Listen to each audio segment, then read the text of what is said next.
ગુજરાત.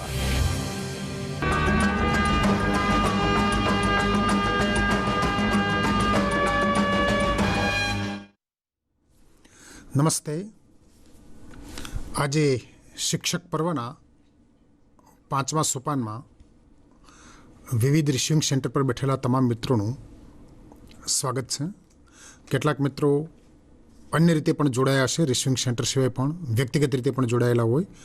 આ દરેકનું હાર્દિક સ્વાગત કરીએ છીએ. મિત્રો, આગળના જે 4 દિવસ સુધીનું જે આપણી ગોષ્ઠી થઈ એના અનુસંધાને આજની તારીખમાં અહીં જોડાયેલા છે. તો સમગ્ર કાર્યક્રમનું કોઓર્ડિનેશન કરનાર માનનીય દર્શના મેડમ તો આપણી સાથે છે જ સંપૂર્ણ કાર્યક્રમ દરમિયાન. પણ આજના વિશેષ કાર્યક્રમમાં 2 ભાગ હોવાથી પ્રથમ તબક્કામાં હું અને મારી સાથે જ જે બેઠેલા છે માનનીય શ્રી હરીશભાઈ ચૌધરી,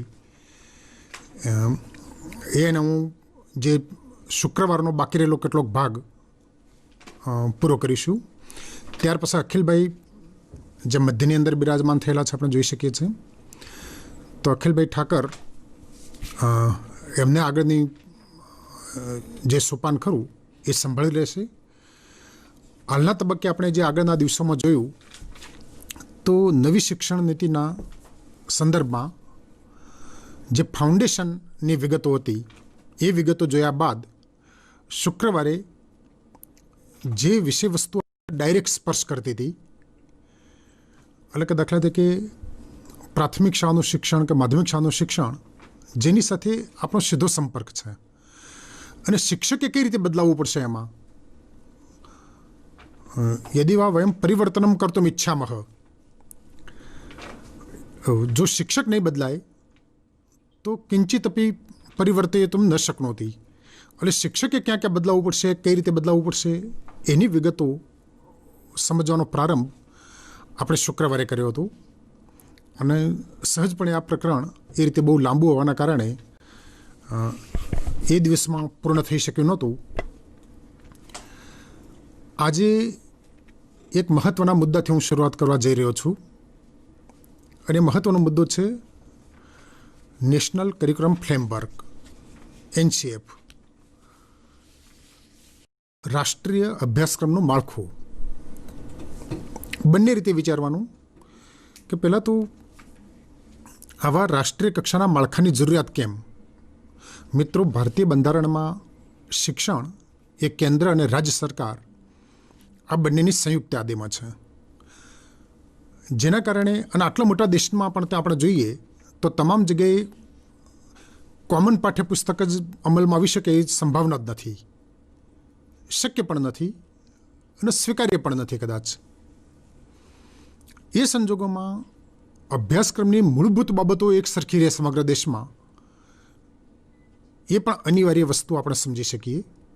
અને એના માટે કોઈ પણ શિક્ષણ નીતિના અમલ માટે જરૂરી છે કે ભાઈ અભ્યાસક્રમમાં શું હોવું જોઈએ, આપણા પાઠ્યપુસ્તકો કેવા બનશે, દરેક રાજ્ય પોતાની મૂલ્યાંકન પદ્ધતિ કઈ રીતે ડેવલપ કરશે, શિક્ષક વર્ગખંડની અંદર જે વર્ગ વ્યવહાર કરશે એ કઈ રીતે કરશે. આ બધી બાબતોમાં કેટલીક બાબતોના કોમન સિદ્ધાંતો એ હોવા જોઈએ. અને એ સિદ્ધાંતો પૈકી આપનારું જે માળખું ખરું એ છે રાષ્ટ્રીય અભ્યાસક્રમનું માળખું, NCF. આગળની શિક્ષણ નીતિ વખતે પણ આપણે NCF જોતા હતા. NCF 2001 અને 2005 એની વારંવાર ચર્ચા કરતા આવ્યા છીએ. એક વાક્ય તો આપણને બધાને કદાચ કંઠસ્થ થઈ ગયું છે કે બાળક એ જ્ઞાનનો ઉપભોક્તા નથી પણ સર્જક છે. આ NCFના સંદર્ભમાં હોવાના કારણે આપણને કંઠસ્થ થઈ ગયું. પણ આપણે શુક્રવારે જોયું તો એમ કેટલાક જે 20 મૂળભૂત મુદ્દાઓ ખરા એ મુદ્દાઓનો કોઈ પણ રીતે ઇંગિત થાય આપણા પાઠ્યપુસ્તકોમાં, આપણા અભ્યાસક્રમમાં. અને એ હેતુથી હવે રાષ્ટ્રીય કક્ષાના આ પ્રકારના અભ્યાસક્રમ માળખાની બીજી જરૂરિયાત ઊભી થશે. અને બીજી મજાની વાત એ કરી છે કે આવું રાષ્ટ્રીય કક્ષાનું અભ્યાસક્રમ માળખું એનો અમલ 5 થી 10 વર્ષના ગાળામાં અવારનવાર થતો રહેશે અને અનુભવોના આધારે એમાં જરૂરી ફેરફારો પણ કરી શકાશે. બીજી એક અગત્યની વસ્તુ કે જ્યારે રાષ્ટ્રીય અભ્યાસક્રમનો મુદ્દો આવી જાય એ વખતે સ્થાનિક ભાષાઓમાં મને યાદ છે કે આગળના જ્યારે NCF આવ્યા ત્યારે ગુજરાતે એનો અનુવાદ ગુજરાતી ભાષામાં પોતે કરાવ્યો હતો. ત્યાંથી અંગ્રેજીમાં જ અને હિન્દીમાં જ એનું પ્રકાશન થયું હતું. તો ભારતની વિવિધ ભાષાઓમાં એનું પ્રકાશન થશે, એટલે આપણે અનુવાદ કરવાની જરૂરિયાત નહીં રહે. અને એનું અદ્યતની હવે NCFને આપણે જોઈશું તો NCFના આધારે આપણા રાજ્યનો અભ્યાસક્રમ કેવો બનાવવો, કારણ કે ફ્રેમવર્ક છે, અભ્યાસક્રમ નથી. તો ફ્રેમવર્કના રાજ્ય સ્તરનો અભ્યાસક્રમ એ નિર્માણ જે તે રાજ્ય કરી શકશે અને મૂળભૂત સિદ્ધાંતો એ જે NCFમાં આપેલા હશે એ અપનાવશે. અને એનાથી આગળની વાત કે અભ્યાસક્રમના આધારે પાઠ્યપુસ્તકોની સંરચના એ પણ કાળજીપૂર્વક કરવામાં આવશે.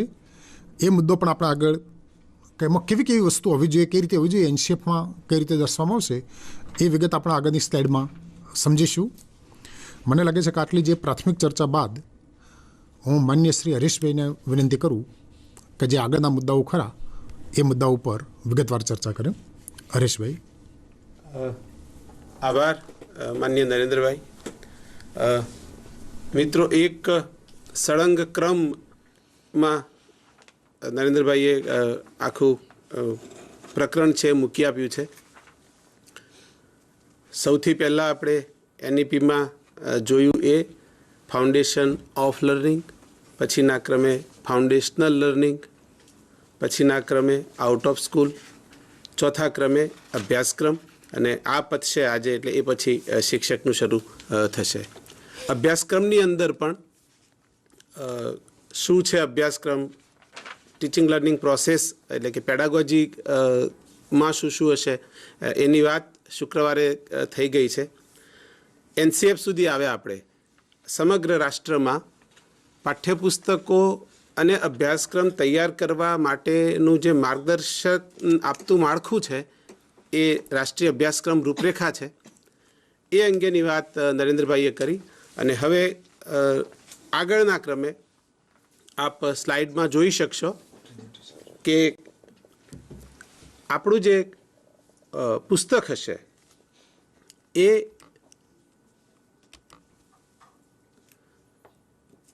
રચનાત્મક પદ્ધતિથી એમાં શિક્ષણ આપી શકાય એટલા માટેનું એ પુસ્તક હશે કે જેને આપણે સંરચનાવાદથી ઓળખીએ છીએ. એ સંરચનાવાદ કેવી રીતે ભણાવવો અથવા તો સંરચનાવાદથી કેવી રીતે શીખવી શકાય એ માટે પાઠ્યપુસ્તકમાં જ એવી વસ્તુઓ સામેલ હશે.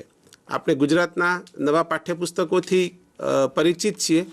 એ પાઠ્યપુસ્તકોમાં આ વસ્તુને લીધેલી છે કે સંરચનાવાદથી કેવી રીતે જવાય. અને એટલા માટે જો આપને યાદ હોય તો ERAC એક્સપિરિયન્સ, રિફ્લેક્શન, એપ્લિકેશન અને છેલ્લે કોન્સોલિડેશનની જે પ્રવૃત્તિ ચેન આપી હતી એ ERACની પ્રવૃત્તિ ચેન છે એ રચનાત્મક પદ્ધતિના પાઠ્યપુસ્તકો હતા. અત્યારે તમે સ્લાઇડમાં જોઈ શકશો એમ કે આ પુસ્તકો આવા થાય તો પણ એ બહુ જ ઓછી કિંમતે બધાને મળી જાય એટલા માટે NCERT અને બધા રાજ્યોની SCERTs આ લોકો સાથે રહીને પુસ્તકોનું નિર્માણ કરે. એટલે એવું નહીં કે સીધું NCERT બનાવ્યું છે એ સીધું આપણે ટ્રાન્સલેટ કરવાનું.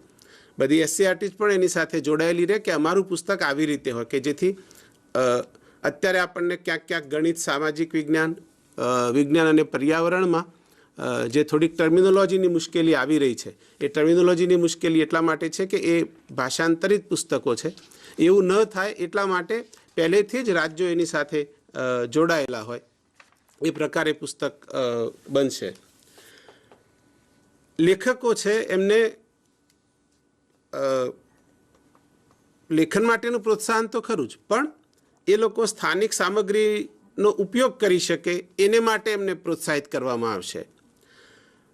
નરેન્દ્રભાઈએ કહ્યું તેમ બધી જ ક્ષેત્રીય ભાષાઓમાં આ પાઠ્યપુસ્તકો હશે. નેક્સ્ટ મુદ્દો છે એ મિત્રો, દફતરનો ભાર ઓછો કરવા માટે સમગ્ર શિક્ષણ તંત્ર દ્વારા પ્રયાસ થશે. આપને ખ્યાલ હશે જ કે આપણે ત્યાં ગયા વર્ષે જ દફતર અંગેનો એક ઠરાવ થયો છે કે દફતરમાં વજન કેટલું હોય, વિદ્યાર્થીના વજનથી 10મા ભાગનું. એ દફતરનો ભાર ઓછો કરવા માટે અને એમ છતાંય એનું જે શું કહેવાય અધ્યયન નિષ્પત્તિ માટે ના વિદ્યાર્થીના જે કાંઈ મનોયત્નો છે એને પૂરતો અંદર સમાવેશ પણ થાય એવા પાઠ્યપુસ્તકો બનશે. એને માટેનો પ્રયાસ હશે. નેક્સ્ટ સ્લાઇડમાં આપ જોઈ શકો છો કે મૂલ્યાંકનમાં આટલું જે વાત થઈ તે અભ્યાસક્રમ અંગેની વાત થઈ ને હવે વાત આવે છે તે મૂલ્યાંકનની. આ એક ટીચિંગ લર્નિંગ પ્રોસેસના ભાગ તરીકે જે મૂલ્યાંકન હોય તે અને જેને સત્રાંત મૂલ્યાંકન અથવા તો જે મૂલ્યાંકનને વિદ્યાર્થીની માર્કશીટ સાથે સંબંધ છે એવા મૂલ્યાંકનોની આ વાત છે. રચનાત્મક મૂલ્યાંકન પ્રણાલીનો વિકાસ આપણે અત્યારે પ્રાથમિક શાળાઓમાં ખાસ કરીને જે પ્રાથમિક શિક્ષક મિત્રો આ કોન્ફરન્સ જોઈ રહ્યા છે એ લોકો આને રિલેટ કરી શકશે કે આપણે જે શાળાકીય સર્વગ્રાહી મૂલ્યાંકનમાં રચનાત્મક પત્રક એ જોઈએ છીએ તે આ રચનાત્મક મૂલ્યાંકન છે. સ્ટુડિયોને વિનંતી કે સ્લાઇડ જ સ્ક્રીન રાખે. એ રચનાત્મક મૂલ્યાંકનનું જે પત્રક એ છે એ પ્રકારે છેક એક્રોસ ધ સ્કૂલ યર્સ એટલે કે 1 થી લઈને 12 સુધી આ પ્રકારના મૂલ્યાંકનની એમાં સુવિધા હશે. મૂલ્યાંકન એ માત્ર માહિતીલક્ષી પ્રશ્નોનું નહીં હોય અથવા તો માત્ર એક પ્રશ્ન આપીને 4-5 લીટી લખાવી દેવાનું એટલા માત્ર નહીં હોય. વિદ્યાર્થીએ કશુંક વિશ્લેષણ કરવું પડે, તાર્કિક ચિંતન કરવું પડે એવા બધા પ્રશ્નો એમાં હશે.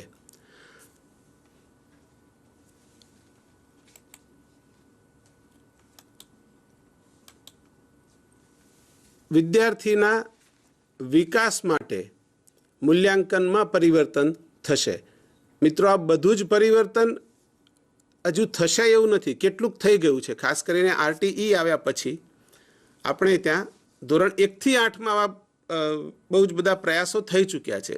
ઉપરના ધોરણો માટે એટલે કે ખાસ કરીને 9 થી 12ને આ વધારે લાગુ પડે કે આ બધું જે અત્યારે પ્રાથમિકમાં છે એ માધ્યમિકમાં પણ આવશે.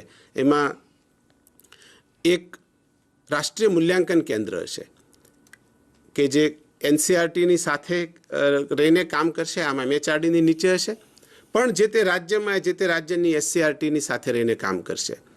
એનું મુખ્યત્વે કામ છે મૂલ્યાંકન યોજના તૈયાર કરવાનું. આપણે ત્યાં માધ્યમિક શિક્ષણ બોર્ડે પણ શાળાકીય સર્વગ્રાહી મૂલ્યાંકન યોજના તૈયાર કરી છે માધ્યમિક માટે.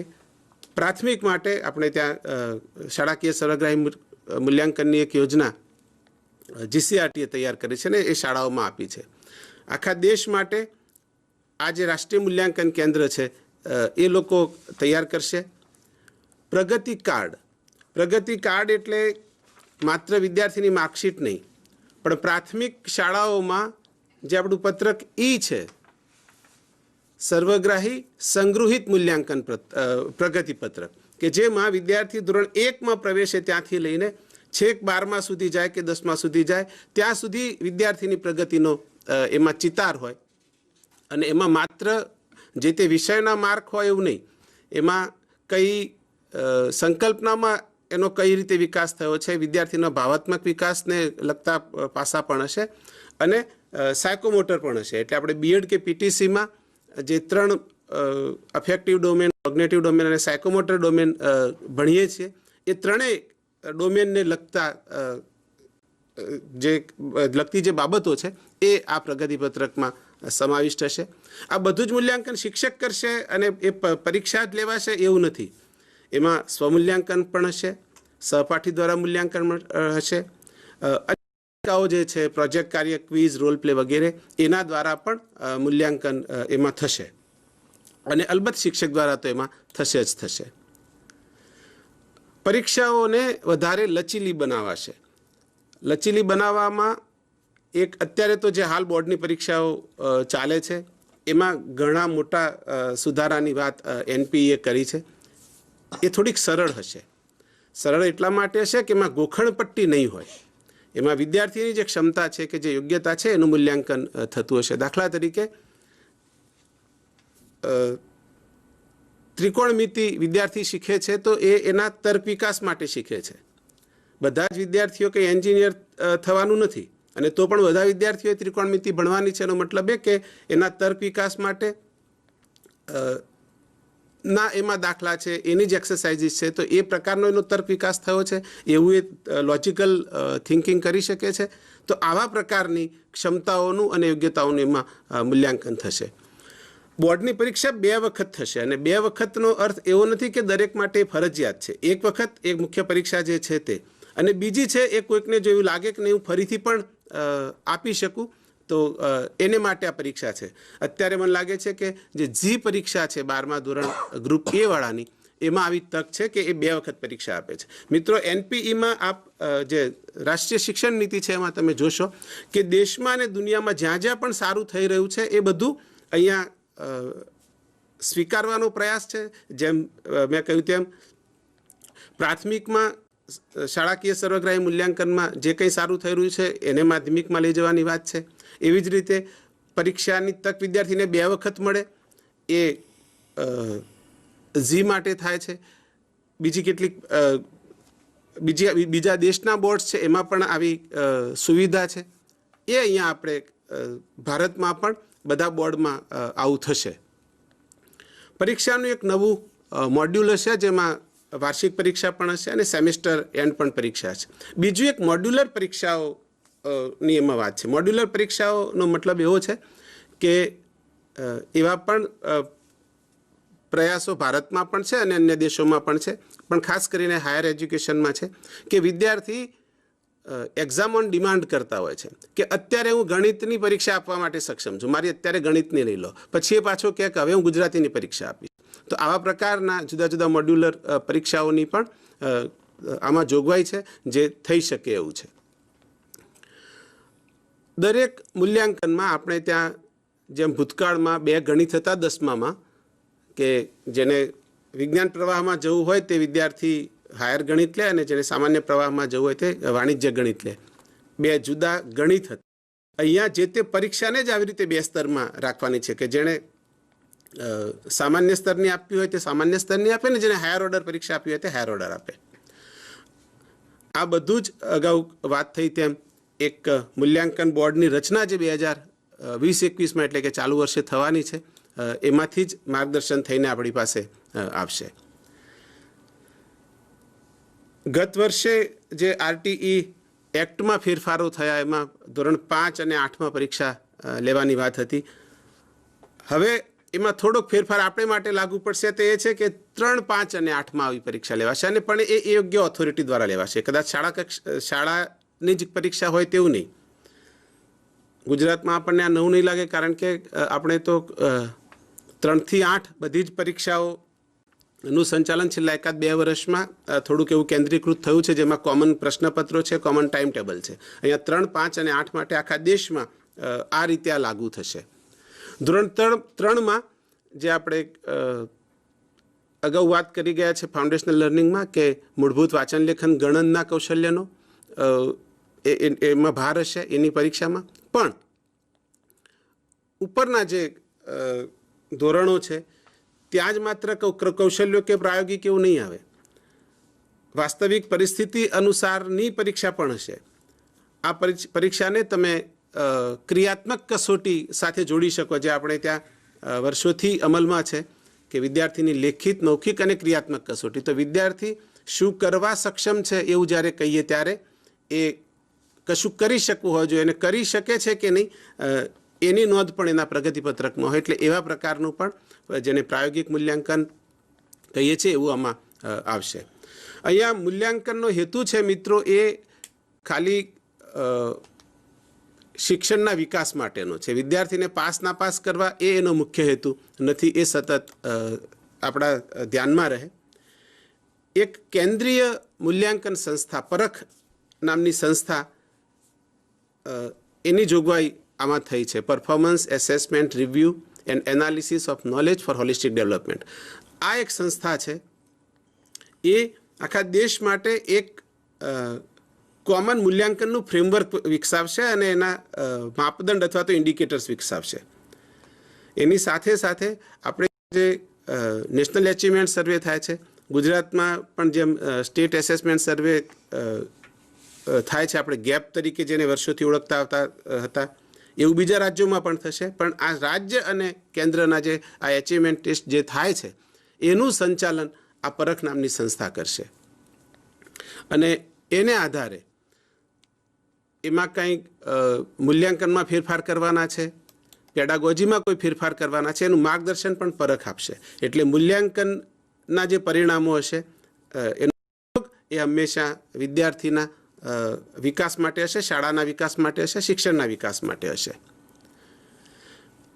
મિત્રો, અહીંયા એક જે વાત છે તે યુનિવર્સિટી લેવલે એક કોમન પ્રવેશ પરીક્ષા ના કોમન પ્રિન્સિપલ્સની વાત છે.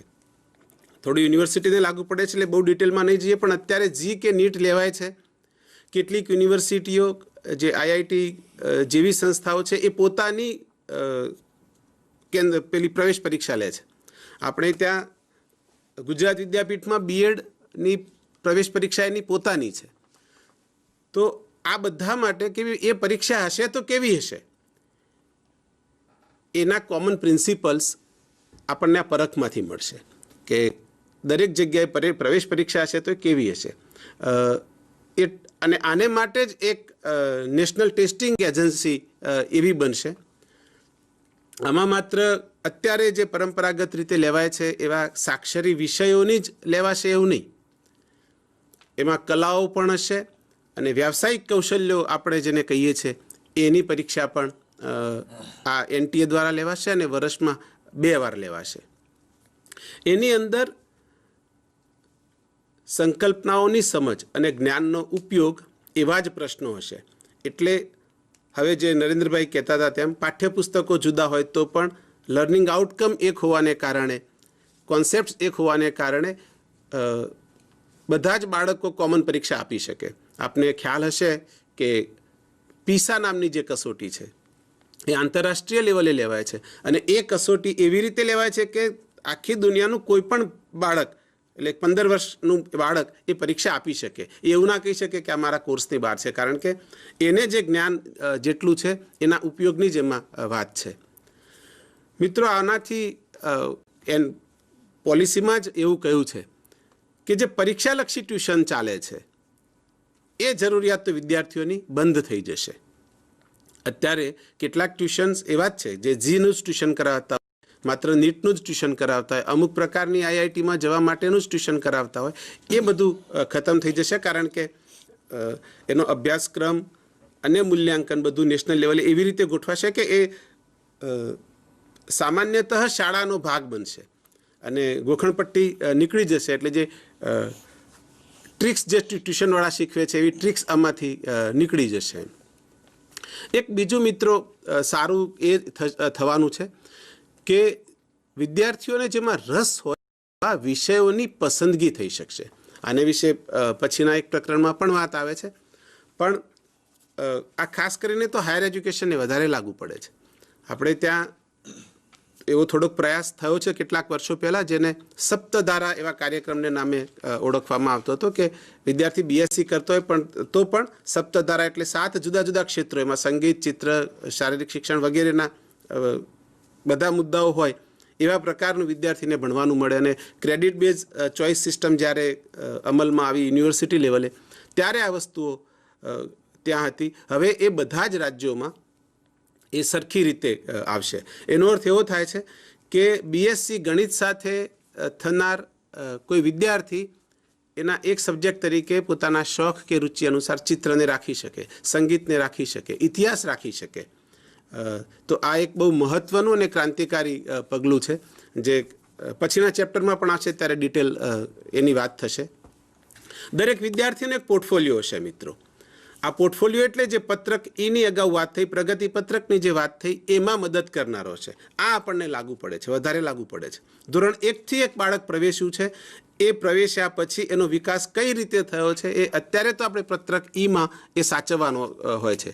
જે સંગૃહિત સર્વગ્રાહી પ્રગતિપત્રક છે એમાં આ થોડુંક વધારે ડિટેલ હશે અને એને મદદ કરતો હોય તેવો પોર્ટફોલિયો પણ હશે. પોર્ટફોલિયો એટલે એક ફાઇલ જેવું હશે. થોડાક સમયને અંતે તો એ બધું જ ડિજિટલ સ્વરૂપે અવેલેબલ હશે. જેમ અત્યારે હેલ્થ કાર્ડની વાત છે કે જે એક ડિજિટલ હોય. હું ગાંધીનગરમાંથી દવા લઈ અને પછી 2 વર્ષ પછી દિલ્હીના કોઈક ડૉક્ટરને એક કાર્ડ બતાવું અથવા તો એક નંબર આપું તો એ મને ગાંધીનગરમાં કઈ દવા મળી હતી 2 વર્ષ પહેલાં એ ડૉક્ટરને દિલ્હીવાળાને ખબર પડે. એવા પ્રકારનું ડિજિટાઇઝ્ડ પોર્ટફોલિયો અને પ્રગતિપત્રક આપણા વિદ્યાર્થીઓનું હશે.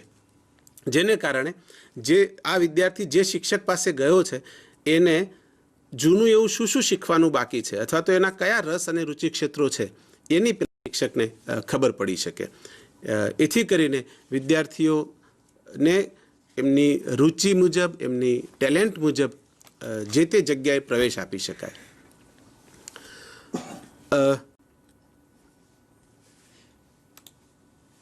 મિત્રો, એનટીએની મેં એક સ્લાઇડ ઉડાડી છે કારણ કે બધી હાયર એજ્યુકેશનની હતી કે ત્યાં કેવી રીતે પરીક્ષા લેવાશે અને કયા વિષયો અપાશે.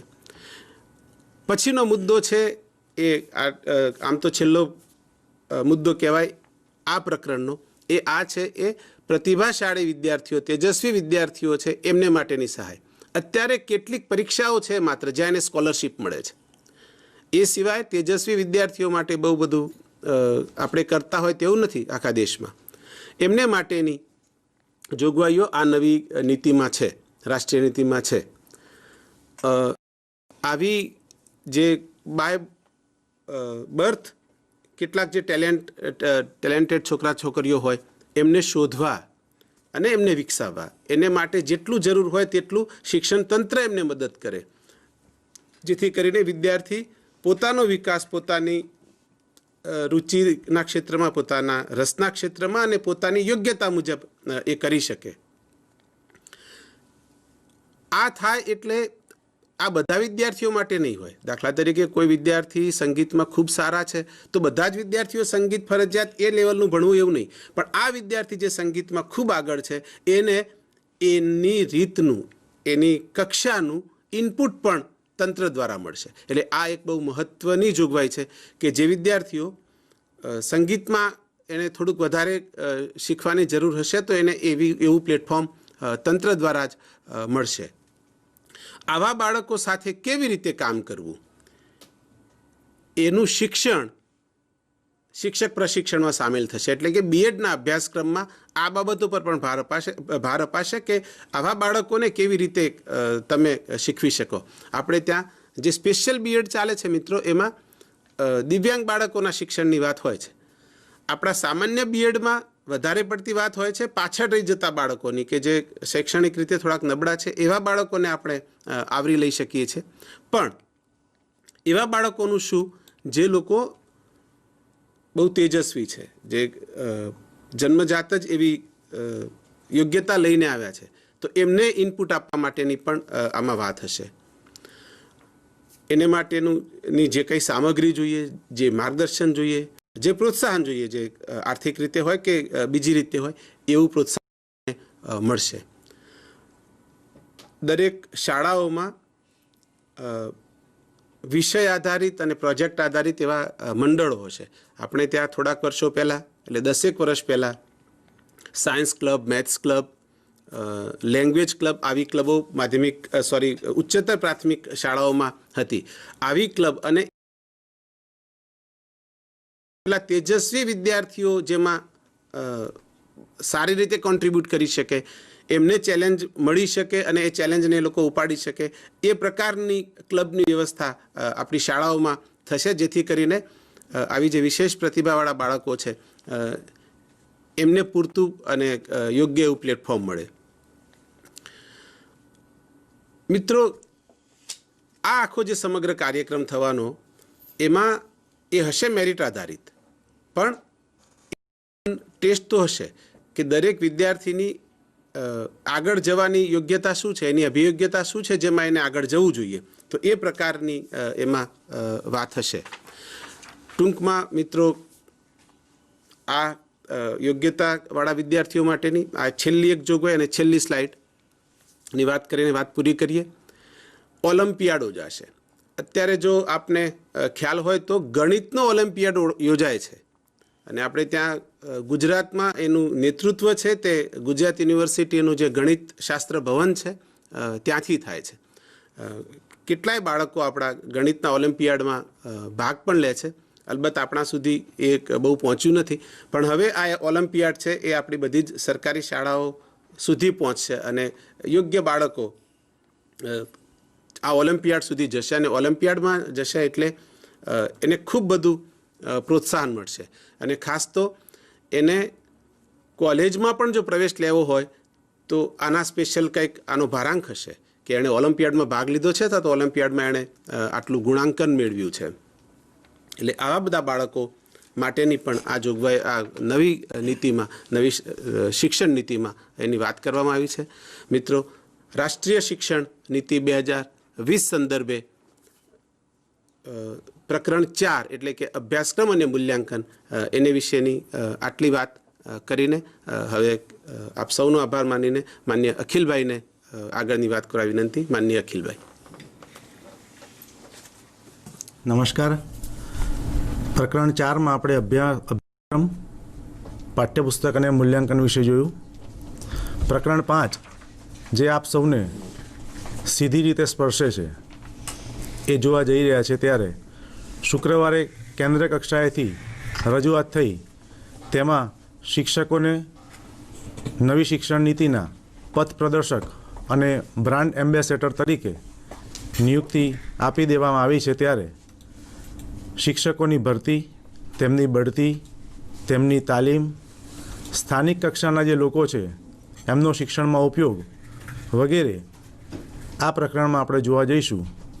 આપણી સાથે વક્તા તરીકે IITEમાંથી ડૉક્ટર વિરલબેન જાદવ ઉપસ્થિત છે, તેમજ ડાયટ દાહોદમાંથી મુકેશભાઈ ડામોર આપણી સાથે ઉપસ્થિત છે. ત્યારે બંનેનું સ્ટુડિયોમાં સ્વાગત કરી પ્રકરણ 5 શિક્ષકમાં જે બાબતોનું નિર્માણ અને સંકલન કરવામાં આવ્યું છે તે બાબતો રજૂ કરવા માટે ડૉક્ટર વિરલબેન જાદવને વિનંતી કે ડૉક્ટર વિરલબેન જાદવ પ્રથમ સેશનમાં અને પછી મુકેશભાઈ ડામોર દ્વિતીય સેશનમાં આપણી સાથે જોડાય. ડૉક્ટર વિરલબેન જાદવ. નમસ્કાર. હું આજના આ કાર્યક્રમની શરૂઆત રાષ્ટ્રીય શિક્ષણ નીતિની થોડીક પ્રાસ્તાવિક ભૂમિકાથી કરીશ.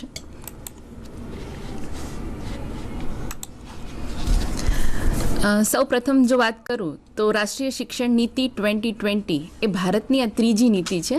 1968 પછી 1986 અને ત્યારબાદ 34 વર્ષ પછી એટલે કે 2020માં આપણને ન્યૂ એજ્યુકેશન પોલિસી પ્રાપ્ત થઈ છે. આ પોલિસીની થોડીક વાત કરીએ આપણે તો આ પોલિસી એકદમ સંક્ષિપ્ત છે. અત્યાર સુધી જેટલા પણ ડ્રાફ્ટ બન્યા છે, જેટલી પણ પોલિસીઝ આવી છે, જેટલા બી કમિશન્સ આવ્યા છે, એમના જે બી તમે રિપોર્ટ્સ જુઓ તે બધા જ રિપોર્ટ્સ ખૂબ જ દળદાર હતા. આ પોલિસી, આ જે એજ્યુકેશન પોલિસી આવી છે એ એકદમ સંક્ષિપ્તમાં બની છે. 2015થી આ નીતિ ઉપર કામ કરવાનું શરૂ થયું અને લગભગ 5 વર્ષ સુધી આ નીતિ ઉપર ઘણી બધી ચર્ચાઓ થઈ. 2.5 લાખથી વધુ લોકોએ પોતાના સુઝાવ આ નીતિમાં આપ્યા. દરેક રાજ્યના, દરેક વર્ગના, ધર્મના, જાતિના લોકોએ પોતાના સુઝાવ એમાં રજૂ કર્યા અને ત્યાર પછી એના પર વિચાર વિમર્શ કરી અને સઘન અભ્યાસ બાદ આ નીતિ આખી આપણી સમક્ષ આવી છે. અને એટલે જ સમગ્ર ભારતભરમાં આ નીતિનું ખૂબ જ ઉત્સાહપૂર્વક સ્વાગત કરવામાં આવ્યું છે.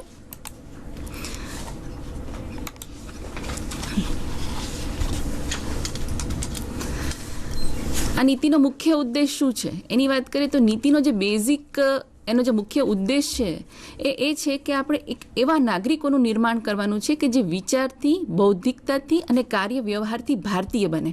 એટલે કે હું એવું કહીશ કે આ પ્રથમ એવી શિક્ષણ નીતિ છે કે જેમાં ભારતીયતા ઉપર વિશેષ જોક આપવામાં આવ્યો છે. એમાં એ વસ્તુ ઉપર પ્રાધાન્ય આપવામાં આવ્યું છે કે સમગ્ર શિક્ષણ વ્યવસ્થા જે છે એમાં ભારતીયતા ઝળકે. યુનેસ્કોએ પણ એવું કહ્યું છે કોઈ પણ દેશની શિક્ષણ નીતિ કેવી હોવી જોઈએ, તો એમણે એવું કહ્યું છે શિક્ષણ નીતિ એ તેમની સંસ્કૃતિ અને વિકાસને અનુરૂપ હોવી જોઈએ. હવે એટલે અહીં તમે જુઓ તો આંતરરાષ્ટ્રીય કક્ષાએ પણ આ વસ્તુ પર વિશેષ જોક આપવામાં આવે છે કે કોઈ પણ દેશના વિકાસ માટે જે એની એજ્યુકેશન પોલિસી છે એના કલ્ચર બેઝ ઉપર હોવી જોઈએ, એટલે કે રાષ્ટ્રની સંસ્કૃતિ, પ્રકૃતિ અને તેના વિકાસ માટેની હોવી જોઈએ, એને અનુરૂપ હોવી જોઈએ. અને એ વસ્તુને ધ્યાનમાં રાખીને જ રાષ્ટ્રીય શિક્ષણ નીતિ 2020ને કોમ્પ્રિહેન્સિવ, હોલિસ્ટિક અને ઇન્ટિગ્રેટેડ બનાવવામાં આવી છે. તેમાં લોકલથી લઈને ગ્લોબલ સુધી જવાનો કન્સેપ્ટ છે. એટલે આ સમગ્ર નીતિમાં સ્થાનીયતા આ શબ્દ અવારનવાર વાપરવામાં આવ્યો છે અને દરેક જગ્યાએ એમણે સ્થાનીયતા ઉપર ખૂબ જ ભાર આપ્યો છે. એટલે આ જ સંદર્ભમાં આખી નીતિને આપણે સમજીએ તો સમગ્ર શિક્ષણ વ્યવસ્થા એટલે એનો જે બેકબોન કહીએ, એનો મૂળભૂત આધાર કહીએ તો એ છે શિક્ષણ વ્યવસ્થા. કારણ કે શિક્ષણ વ્યવસ્થા એ રાષ્ટ્રના આધારની પાયાની બાબત છે અને શિક્ષણ વ્યવસ્થાનો આધાર એટલે શિક્ષકો અને શિક્ષક પ્રશિક્ષણ. અને એટલે જ આ એજ્યુકેશન પોલિસી 2020માં ચેપ્ટર 5 એટલે કે મુદ્દો નંબર 5 અને 15 કે જે શિક્ષક અને શિક્ષણ પ્રશિક્ષણ ઉપર ફોકસ કરે છે એ આપણા માટે સૌથી વધારે અગત્યના અને મહત્ત્વના છે. તો આપણે એમાંના સૌથી અગત્યના એવા પોઈન્ટ એટલે કે શિક્ષક, અ ટીચર, એના ઉપર થોડીક ચર્ચા આ સત્રમાં કરીશું. હમણાં જ મેં વાત કરી એ રીતે કે કોઈ પણ રાષ્ટ્રનું જે નિર્માણ છે એ શિક્ષકોના હાથમાં છે. કારણ કે શિક્ષકો જે છે એ દેશના ભવિષ્યનું ઘડતર કરી રહ્યા છે અને આ દેશના ભવિષ્યના ઘડતર એટલે એના વિદ્યાર્થીઓ. એટલે આ વિદ્યાર્થીઓને ઘડતર કરવામાં શિક્ષકની ભૂમિકા ખૂબ જ મહત્ત્વની છે. તો આજે સમાજમાં શિક્ષકનું જે સ્થાન છે, જે મોભો છે, એમાં થોડું આપણને ક્યાંક કમી આવેલી જોવા મળે છે અને શિક્ષકના આ દરજ્જાને, આ મોભાને, આ પ્રતિષ્ઠાને પુનઃ સ્થાપિત કરવાનો પ્રયત્ન આ નેશનલ એજ્યુકેશન પોલિસી 2020માં કરવામાં આવ્યો છે. કેવી રીતે ટીચરની જે રિસ્પેક્ટ છે, જે એનું સ્ટેટસ છે એને ઇમ્પ્રૂવ કરી શકાય, તો એના સંદર્ભમાં ચેપ્ટર ફોકસ કરે છે. એમનું માનવું એવું છે, આખી નીતિમાં એ પ્રકારની વાત રજૂ કરી છે કે અત્યારે શાળાની અંદર શિક્ષકની જે ભરતી થાય છે, જે વિદ્યાર્થીઓ as a teaching, as a profession select કરી રહ્યા છે, એ વિદ્યાર્થીઓ શિક્ષકોની ભરતી, એમની બઢતી, આ અંગેના જે નિયમો છે, એમની જે સતત તાલીમની વ્યવસ્થા છે, એ બધું જે પ્રકારનું હોવું જોઈએ એ પ્રકારનું ક્યાંક નથી. અને એના લીધે આ શિક્ષણ નીતિ આપણને ઉચિત પરિણામ કેવી રીતે મેળવી શકાય એ દિશામાં માર્ગદર્શન આપે છે. કઈ રીતે આપણે આ વસ્તુમાં બદલાવ લાવી અને યોગ્ય દિશામાં આગળ વધી શકીશું. તો એમનો ફોકસ છે કે આપણે અત્યારે આ નીતિના સંદર્ભમાં આ દિશામાં વિચાર કરવાની ખૂબ જરૂર છે. તો આમાંનો પ્રથમ મુદ્દા ઉપર આપણે જોઈશું, ફોકસ કરીશું શિક્ષકોની ભરતી અને બઢતી. કયા પ્રકારના લોકો આ ફિલ્ડમાં આવે, કઈ રીતે આપણે એમનું એનરોલમેન્ટ કરવું જોઈએ અને કેવી રીતે આપણે આનો બેનિફિટ લઈ શકીએ એ મુદ્દા ઉપર અહીં ફોકસ કરવામાં આવ્યું છે. તો શિક્ષકોની ભરતી અને બઢતીના સંદર્ભમાં સૌથી પહેલાં તો આખું જે એજ્યુકેશન પોલિસીમાં તમે જોશો તો એ વસ્તુ પર ભાર આપવામાં આવ્યો છે કે અત્યારે જે 2 વર્ષીય બીએડ ચાલે છે તેને 2030 સુધીમાં 4 વર્ષીય ઇન્ટિગ્રેટેડ બીએડ કોર્સમાં પરિવર્તિત કરવાનો છે.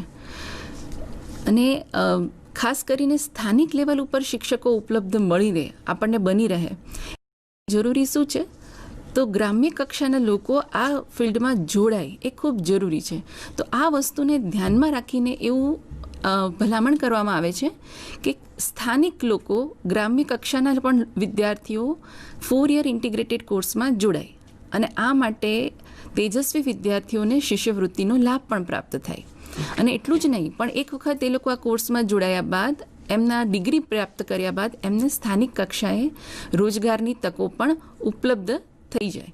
જો આવું થશે તો સ્થાનિક લેવલ ઉપરના જ લોકો આપણને પ્રાપ્ત થશે શિક્ષણ માટે અને પોતાના જ વિસ્તારના બાળકોના ભવિષ્યના ઘડતર માટે એમનું શ્રેષ્ઠ પ્રદાન એ આપી શકશે. એટલે સૌથી મહત્ત્વની વસ્તુ આ ફિલ્ડમાં એ મહત્ત્વની કરવામાં આવી છે કે સ્થાનિક કક્ષાના ગ્રામ્ય વિસ્તારના લોકો પણ અહીં જોડાય, બહેનોને વિશેષ સુવિધા આપવામાં આવે, શિષ્યવૃત્તિની જોગવાઈ કરવામાં આવે અને 4 વર્ષીય એકીકૃત બીએડ કોર્સ કર્યા બાદ તે લોકોને રોજગારની પણ ફ્રી તકો આપવામાં આવે. બીજી મહત્ત્વની વસ્તુ એ છે કે જેટલી પણ ગવર્મેન્ટ સ્કૂલ્સ છે એમાં અવારનવાર શિક્ષકોની બદલી થતી હોય છે. તો એની એક અસર એવી થતી હોય છે કે વિદ્યાર્થીઓ અને શિક્ષક વચ્ચેનો જે સંબંધ છે એ એટલો બધો મજબૂત બની શકતો નથી. જ્યારે સમાજ જે છે અને એની સાથે વિદ્યાર્થીઓ અને શિક્ષકો વચ્ચેનો જે સંબંધ છે એ વધુ મજબૂત બને, વિદ્યાર્થીઓને એમના રોલ મોડલ મળી રહે, તો જે ફ્રિકવન્ટલી ખૂબ જ વિપુલ પ્રમાણમાં જે બદલીઓ થાય છે એને અટકાવવી જોઈએ અને યોગ્ય અથવા તો જ્યાં ખૂબ જ આવશ્યક છે ત્યાં જ તે શિક્ષકોની બદલી થવી જોઈએ.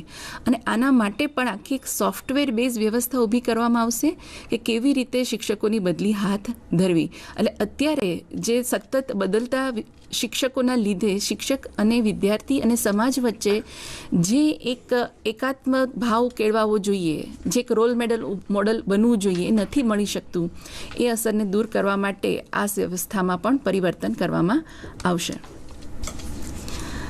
સૌથી મહત્ત્વની વસ્તુ છે કે આ ફિલ્ડમાં કયા લોકો આવી રહ્યા છે. અત્યારે પરિસ્થિતિ એવી છે કે શિક્ષકના વ્યવસાયની અંદર જે ગવર્મેન્ટ ઇન્સ્ટિટ્યૂટ્સ છે ત્યાં શિક્ષકોની ભરતી ટાટ અને ટેટ અને એચટેટ જેવી પરીક્ષાઓના આધાર પર થાય છે, પરંતુ ખાનગી સંસ્થાઓમાં એ પરીક્ષાઓ લેવાતી નથી. હવે પછી આ પોલિસીમાં એવી ભલામણ કરવામાં આવી છે કે કોઈ પણ પ્રકારની સંસ્થા હોય, એ સરકારી હોય કે ખાનગી હોય, દરેક જગ્યાએ ટીચર એલિજિબિલિટી ટેસ્ટ એ કમ્પલસરી થશે. એટલું જ નહીં, પણ આ જે ટીચર એલિજિબિલિટી ટેસ્ટ છે એનો વ્યાપ પણ વધારવામાં આવશે. જેવી રીતે આખું શિક્ષણ વ્યવસ્થાનું માળખું બદલાયું છે અને 3 વર્ષથી લઈને આ શિક્ષણ વ્યવસ્થાનો હવે પ્રારંભ થાય છે, તો પૂર્વ પ્રાથમિકથી લઈ અને ઉચ્ચ શિક્ષણ સુધીના દરેક તબક્કામાં અલગ પ્રકારની ટીચર એલિજિબિલિટી ટેસ્ટ લેવામાં આવશે. આ ટીચર એલિજિબિલિટી ટેસ્ટનું માળખું પણ સુદૃઢ બનાવવામાં આવશે, જેમાં કન્ટેન્ટ અને પેડાગોજી એ બંનેને ઇક્વલ વેઇટેજ મળે, બંનેનું સમાન પ્રભુત્વ જળવાય એવી પ્રકારની આ આખી જે સિસ્ટમ છે એને બનાવવામાં આવશે. માત્ર લેખિત પરીક્ષાના આધારે શિક્ષકોની પસંદગી થશે એવું પણ નથી. ટીચર એલિજિબિલિટી ટેસ્ટ એ ઉપરાંત શિક્ષકોના મુલાકાત લેવામાં આવશે, એમનું ઇન્ટરવ્યૂ થશે અને એમના પરફોર્મન્સ પણ જોવામાં આવશે. એટલે એમને એકચ્યુઅલ પ્રેક્ટિસ ટીચિંગ આપવું પડશે, લેસન્સ આપવા ક્લાસરૂમમાં, એનું ઓબ્ઝર્વેશન થશે, એનું ઇવેલ્યુએશન થશે અને એના બેઝ ઉપર એની જે ટીચિંગ કોમ્પિટન્સી છે એ ઇવેલ્યુએટ થશે અને પછી એમની પસંદગી થશે. એટલે શિક્ષકોની પસંદગીના હવે 3 માપદંડ બનશે: ટીચર એલિજિબિલિટી ટેસ્ટ, ઇન્ટરવ્યૂ અને પરફોર્મન્સ. અને એના બેઝ ઉપર ટીચર્સ જે છે એમનું સિલેક્શન થશે.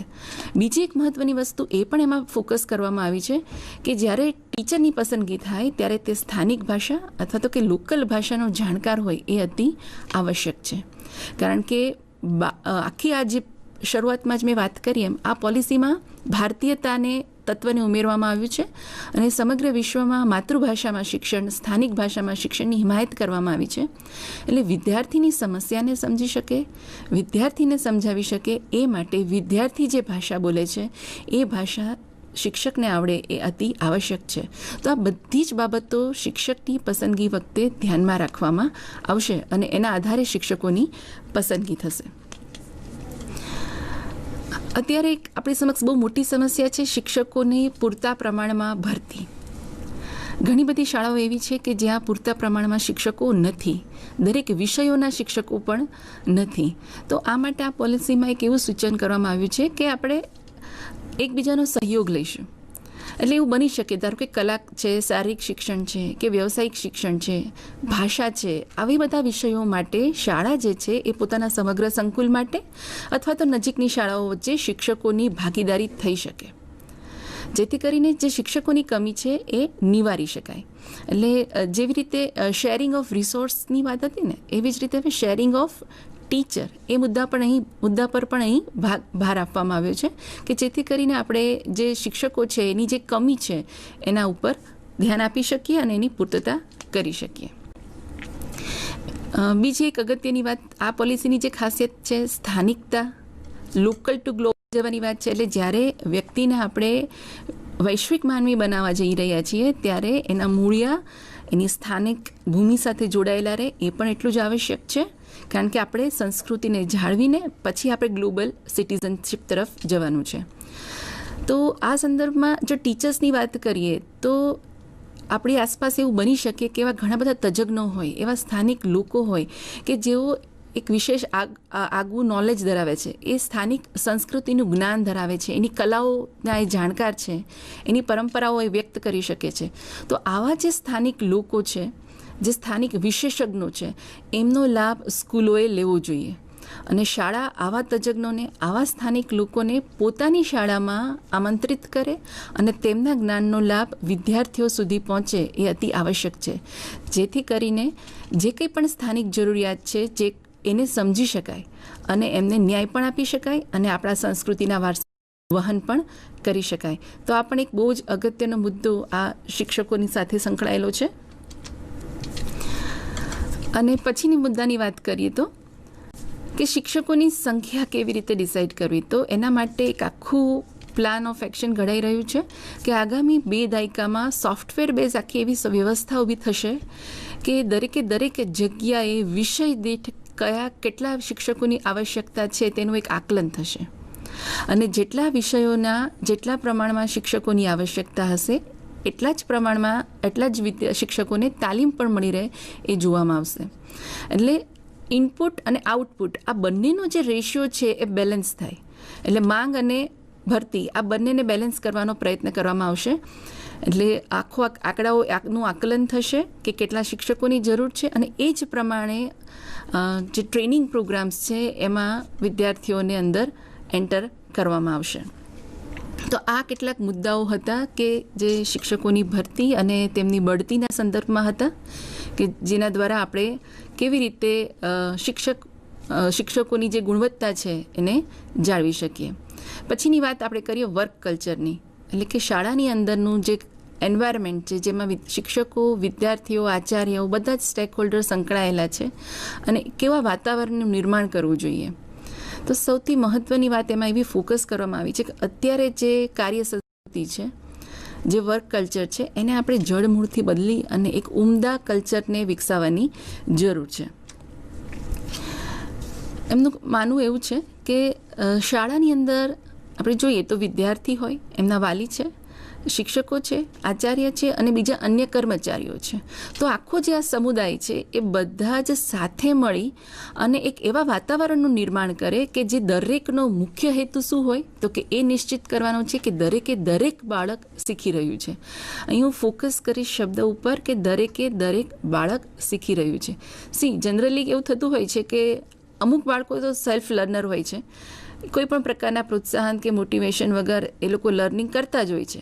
પરંતુ આપણો ઉદ્દેશ્ય એવો છે કે નોર્મલ પ્રોબેબિલિટી કર્વના બંને જ છેડાઓને આપણે સાંકળી લઈએ અને દરેક બાળક જે છે એ શીખવાની પ્રક્રિયામાં જોડાય અને એવું આખું એક વર્ક કલ્ચર ડેવલપ થાય, શિક્ષકોની મહત્તમ કાર્યક્ષમતાઓનો વિકાસ થાય એ આમાં જોવું રહ્યું. બીજી વસ્તુની વાત એ કરી છે આની અંદર કે આખું આ ક્યારે પોસિબલ બનશે. અહીં શિક્ષકના દરજ્જા સાથે પણ આ મુદ્દા સંકળાયેલા છે કે કેવી રીતે આપણે આ વસ્તુને ડેવલપ કરી શકીશું કે દરેક બાળક શીખતું થાય અને જે વર્ક કલ્ચર છે એ બહુ પોઝિટિવ અને હેલ્ધી બને. તો એના માટે ફર્સ્ટ બેઝિક રિક્વાયરમેન્ટ છે એનું ફિઝિકલ ઇન્ફ્રાસ્ટ્રક્ચર, ભૌતિક સગવડતાઓ અને સુવિધાઓ. એ કેવી હોવી જોઈએ તેમાં 3 આસ્પેક્ટ જોવા જોઈએ. એક સુરક્ષાનો, બીજો પર્યાવરણનો અને ત્રીજો એમાંથી પ્રોત્સાહન મળે એ.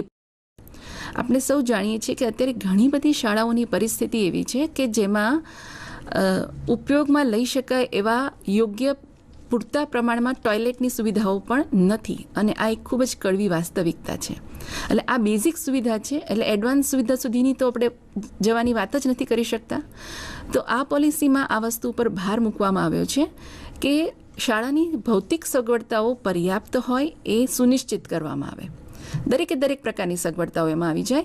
એમાં બેઝિક રિક્વાયરમેન્ટથી લઈને એડવાન્સ ટેકનોલોજી હોય ક્લાસરૂમની અંદર, એ પણ અતિ આવશ્યક છે. સ્કૂલનું કેમ્પસ ઇન્ક્લુઝિવ હોય, એટલે કે જે વિકલાંગ બાળકો છે જે વિશેષ રીતે જરૂરિયાતવાળા બાળકો છે એમની જે જરૂરિયાતો છે એમને પણ આપણે પૂરી કરી શકીએ એ પ્રકારનું આખું શાળાનું કેમ્પસ હોવું જોઈએ. એટલે આખી આ વસ્તુ ઉપર એમણે ભાર આપ્યો છે. એટલે સુરક્ષા, આરોગ્ય, પર્યાવરણ આ બધી જ વસ્તુઓને ફોકસ કરીને એવા પ્રકારનું શાળાનું એન્વાયરમેન્ટ બનાવવું ખૂબ જરૂરી છે. પછી ત્રીજી વાત એમાં કરવામાં આવી છે કે કેવી રીતે આપણે આખું આજે સ્કૂલનું સંચાલન છે, શાળાનું સંચાલન છે, ને આપણે ઇફેક્ટિવ બનાવી શકીએ, પ્રભાવી શાળા બનાવી શકીએ. તો એક ખૂબ જ ઇનોવેટિવ કન્સેપ્ટની સ્કૂલની વ્યવસ્થાઓનું નિર્માણ થઈ શકે કે જેમાં આખી જ વ્યવસ્થા ખૂબ જ લાઈવ હોય, ખૂબ જ જીવંત હોય. કેવી રીતે થઈ શકે આ વસ્તુ? તો આમાં એક એવી વાત કરી છે કે અત્યારની પરિસ્થિતિ એવી છે કે એક શાળાનો શિક્ષક એ પોતાની શાળાના વાતાવરણ પૂરતો સીમિત છે. એટલે આ જે એન્વાયરમેન્ટ એને મળ્યું છે, એના જે સાથી મિત્રો છે એની પાસેથી એના સંપર્કમાં રહીને એ વાતાવરણમાંથી એ જે શીખે છે અને જે આપી શકે છે એ પૂરતું એનું મર્યાદિત બની જાય છે. આપણે એક એવા વાતાવરણની કલ્પના કરી શકીએ કે જ્યાં નાની શાળાના અથવા તો ગ્રામ્ય વિસ્તારની શાળાના શિક્ષકો એ ખૂબ જ વિકસિત અને મોડેલ સ્કૂલ હોય એવી શાળામાં જાય અને ત્યાંના શિક્ષકોના સંપર્કમાં આવે, એમની સાથે શેરિંગ ઓફ રિસોર્સિસ થાય, શેરિંગ ઓફ નોલેજ થાય, શેરિંગ ઓફ સ્કિલ્સ થાય, એકબીજાના કૌશલ્યોનું આદાન પ્રદાન કરે, એકબીજાના જ્ઞાનનું આદાન પ્રદાન કરે. તો શું થશે કે એનાથી શિક્ષકનો જે વ્યાપ છે એ ખૂબ જ વધશે, એનું જ્ઞાન વિસ્તરશે, એની સીમાઓ ખુલશે અને જ્ઞાનની દિશા પણ એની વિસ્તૃત થશે. અને જ્યારે શિક્ષક ખૂબ જ સમૃદ્ધ હશે તો પોતાના બાળકોને પણ એ સમૃદ્ધ પીરસી શકશે. એટલે આપણે એક એવા ઇનોવેટિવ સિસ્ટમની કલ્પના પણ કરી શકીએ કે જેનાથી આપણે ખૂબ જ સરસ રીતે આખી વ્યવસ્થાને અસરકારક બનાવી શકાય. તો આમ કેટલાક મુદ્દાઓ એમણે ફોકસ કર્યા, નીતિમાં ફોકસ કર્યો છે કે કેવી રીતે આપણે જે શાળાનું વર્ક છે એને આપણે સુદૃઢ બનાવી શકીએ. હવે આના માટે બીજા પણ કેટલાક મુદ્દાઓ છે કે જે વર્ક કલ્ચરને બેટર બનાવવા ઉપર જ ફોકસ કરે છે.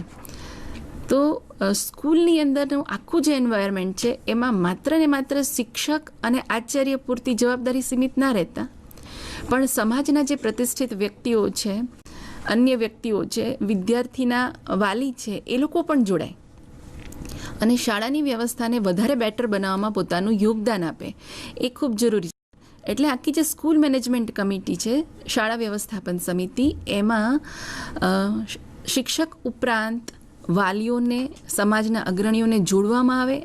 એમાં પણ દરેક વર્ગના, સમુદાયના, દરેક પ્રકારના લોકોને સામેલ કરવામાં આવે, જેથી કરીને સ્કૂલના મેનેજમેન્ટને, એની વ્યવસ્થાને આખું આયોજન, સંચાલન, એનું અમલીકરણ ખૂબ જ સરસ રીતે થઈ શકે એવું એક આયોજન પણ કરી શકાય.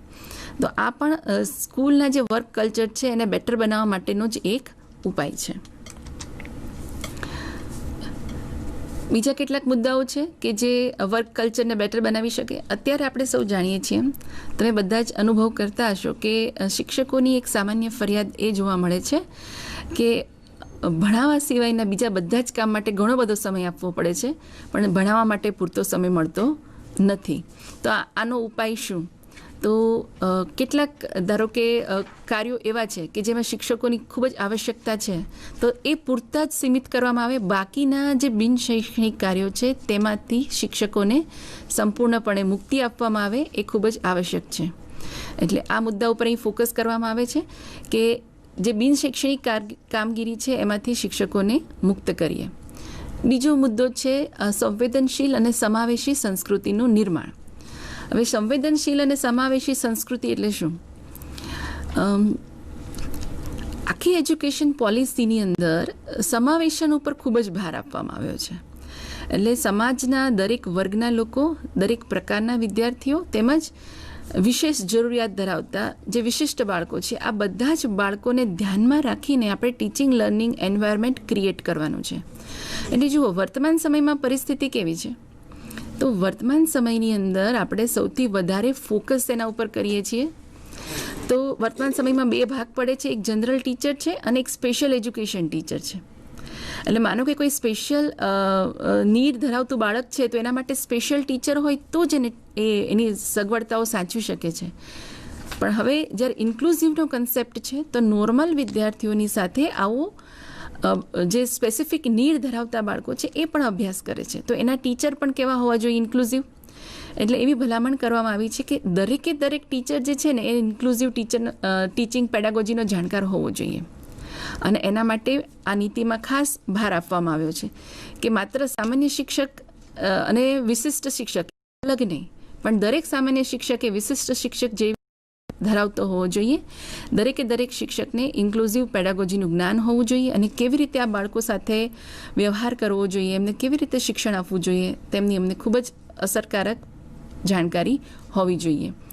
અને સૌથી અગત્યનો મુદ્દો છે શિક્ષણ પદ્ધતિઓ અને નવાચારમાં શિક્ષકને સ્વતંત્રતા. એટલે અહીંયા શિક્ષકને ઓટોનોમી આપવાની વાત છે, પણ કયા ફિલ્ડ સંદર્ભમાં? તો એમના ક્લાસરૂમ ટીચિંગ અને એની પેડાગોજીના સંદર્ભમાં વાત છે.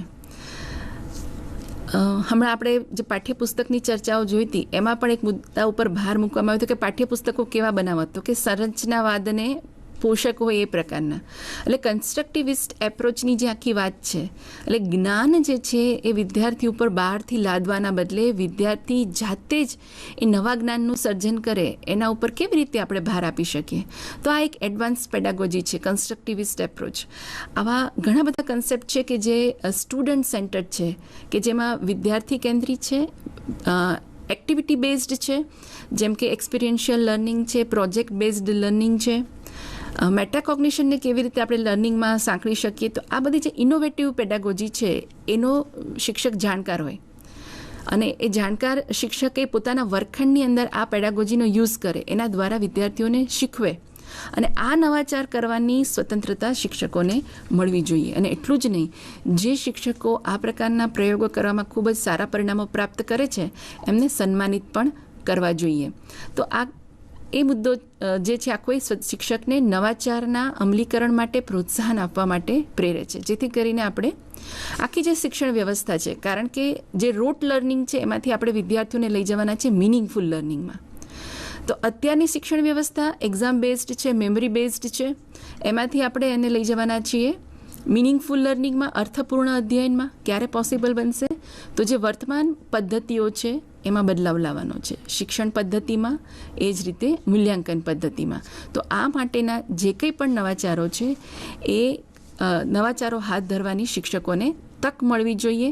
એની એક એમને અને સારા પરિણામો પ્રાપ્ત થાય તો એમનું સન્માન પણ થવું જોઈએ, જેથી બીજાને પણ એમાંથી પ્રોત્સાહન અને પ્રેરણા મળે. બીજો એક અગત્યનો મુદ્દો છે કન્ટિન્યુઅસ પ્રોફેશનલ ડેવલપમેન્ટ. એટલે શિક્ષક જે છે સતત વ્યવસાયિક રીતે સમૃદ્ધ રહે, નવું નવું જ્ઞાન શીખતો રહે અને જાણતો રહે. જો શિક્ષક સતત શીખતો રહેશે તો જ વિદ્યાર્થીઓને નવું જ્ઞાન પીરસી શકશે. તો આ ક્યારે પોસિબલ બનશે? તો એમના માટે એમને તાલીમ આપવી જરૂરી છે. તો અહીં બે વસ્તુ ઉપર ભાર આપવામાં આવ્યો છે કે કેવી રીતે કન્ટિન્યુઅસ પ્રોફેશનલ ડેવલપમેન્ટ થઈ શકે.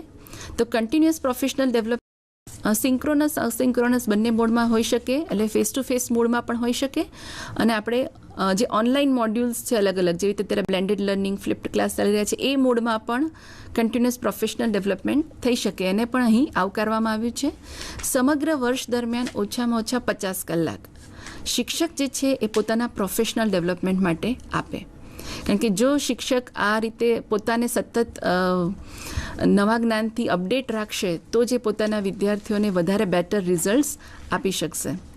તો આ વાત હતી શિક્ષકને કેવી રીતે આપણે કયા પ્રકારના લોકો શિક્ષણના વ્યવસાયમાં આવ્યા પછી એમનું રિક્રુટમેન્ટ વખતે આપણે કઈ વસ્તુઓ ધ્યાનમાં રાખવી, કેવી રીતે રિક્રુટમેન્ટ કરવી, રિક્રુટમેન્ટ કર્યા પછી શાળાનું આખું જે વાતાવરણ છે, જે વર્ક કલ્ચર છે એ કેવું હોવું જોઈએ, ઇન્ક્લુઝિવ એન્વાયરમેન્ટ કેવું હોવું જોઈએ, બઢતી અને એના બદલીના નિયમો કેવા પ્રકારના હોવા જોઈએ અને કેવી રીતે એના પ્રોફેશનલ ડેવલપમેન્ટ થઈ શકે એ મુદ્દાઓ ઉપર આપણે ફોકસ કર્યું. આગળ આચાર્યના નેતૃત્વના ડેવલપમેન્ટથી લઈ અને જે બીજા મુદ્દાઓ છે એની ચર્ચા સાથી મિત્ર મુકેશભાઈ ડામોર કરશે. હું એમને આમંત્રિત કરું છું કે નેક્સ્ટ મુદ્દા ઉપર આપણી સમક્ષ ચર્ચા રજૂ કરે. નમસ્કાર.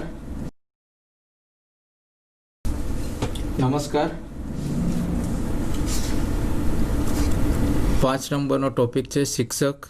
એમાં શિક્ષકની ભરતી અને એ સંદર્ભે ખૂબ સારી બેનશ્રીએ વાત કરી. પણ જે શાળા સંકુલ છે અથવા શાળા છે તો એની લીડરશિપ કરનાર શાળાના આચાર્ય અથવા તો પ્રમુખશ્રી, તો એમના કૌશલ્યો અને એમની વાત કરવામાં આવી છે તો એ કેવા પ્રકારનું હશે, એ કઈ રીતે શીખશે તેના સંદર્ભે જેમ શિક્ષકોનો સતત વ્યવસાયિક વિકાસ કરવામાં આવે છે તેવી જ રીતે સમાન લીડરશિપ અને મેનેજમેન્ટના કાર્યશાળાઓ પણ આચાર્ય અને પ્રમુખ માટે પણ એની જોગવાઈ કરવામાં આવી છે. આ ઉપરાંત જેમ શિક્ષકો માટે ઓનલાઈન કાર્યક્રમો છે એવી જ રીતે ઓનલાઈન કાર્યક્રમો આચાર્ય અને પ્રમુખ માટે પણ રાખવામાં આવ્યા છે. એ નવી શિક્ષણ નીતિમાં એની જોગવાઈ કરવામાં આવેલી છે. શ્રેષ્ઠ પ્રેક્ટિસમાં સુધારા કરવા માટે 50 કલાક મિનિમમ દરેક પ્રમુખ અથવા તો આચાર્યશ્રી માટે છે કે જેથી કરીને નવીન પ્રવાહોથી વાકેફ થાય અને સારા પ્રેક્ટિસ હોય તો એમાં કઈ રીતે નવી ઉમેરી શકાય અને સુધારો કરી શકાય તે સંદર્ભે છે.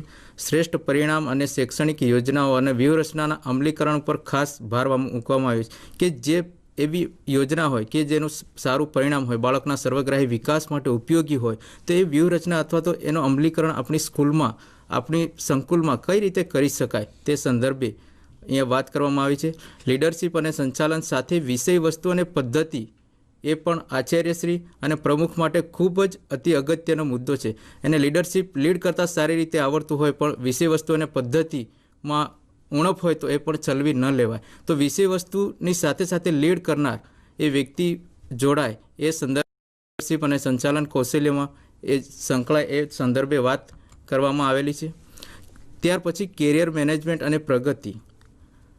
શિક્ષક અથવા આચાર્યને પોતાના કેરિયર મેનેજમેન્ટ એની ભરતી અને બદલી થાય ત્યાર પછી એની ભરતી હોય તો એમાં જોવા મળે એ ખૂબ અગત્યનું છે અને એ દરેક શિક્ષક એવી ઈચ્છા રાખતો હોય તો એનું શ્રેષ્ઠ પ્રદર્શન એ દેખાવ કરનાર શિક્ષકની ઓળખ હોય તો એનું પ્રદર્શન કઈ રીતે થાય છે એના આધારે એની ઓળખ મેળવવા માટેની પણ આગળ NP-STનો એક આખી ફોર્મ્યુલા છે, એના આધારે એની ઓળખ કરવામાં આવશે. ભરતી અને વેતન વધારો પણ એના આધારે એને આપવામાં આવશે કે એનું જો સારું પ્રદર્શન હોય તો એ પ્રદર્શનના આધારે એનામાં પ્રોત્સાહન મળે એ સંદર્ભે એને ભરતી પણ આપવામાં આવે અને એના વેતનનો વધારો પણ કરી આપવામાં.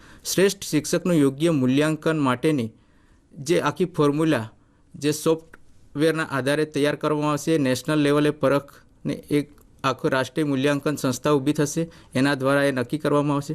એમાં કઈ કઈ બાબતોની જોગવાઈ કરવામાં આવેલી છે તો કે ઘણી બધી પેરામીટરોના આધારે શિક્ષકોની ઓળખ અને મૂલ્યાંકન કરવામાં આવશે, જેમાં સાથી કર્મચારીઓ દ્વારા પણ મૂલ્યાંકન, દાખલા તરીકે સ્કૂલમાં આચાર્ય હોય તો આચાર્ય દ્વારા મૂલ્યાંકન થાય, સાથી કર્મચારીઓ દ્વારા મૂલ્યાંકન થાય. શાળા કક્ષાએ એ શિક્ષકશ્રીની હાજરી કેવા પ્રકારની છે તે સંદર્ભે પણ એ જોવામાં આવે. સમર્પણ અને સહયોગ.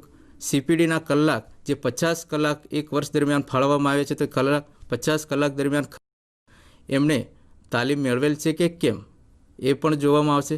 શાળાને સમાજ માટે કરેલ વિશિષ્ટ સેવાઓ. શિક્ષણની સાથે સાથે સમાજમાં ઉત્કૃષ્ટ પ્રદાન કરી શકે તેવા શિક્ષકની જરૂરિયાત છે. આપણે વાત કરીએ છીએ સમાવેશી શિક્ષણની, તો ઉત્કૃષ્ટ શિક્ષક હોય તો એ સમાજમાં પણ વિશિષ્ટ કાર્ય સાથે જોડાયેલો હોય તો એને ગુણવત્તામાં અભિવૃદ્ધિ કરી શકે તે માટે વિશિષ્ટ સેવાઓ સમાજમાં કરેલી હોય તો એની પણ એને નોંધ લઈ અને પ્રોત્સાહન માટેની અહીંયા જોગવાઈ કરવામાં આવી છે. આ ઉપરાંત બીજા મુદ્દા NP-STમાં 5.20 નંબરના મુદ્દામાં આપણે જોઈશું.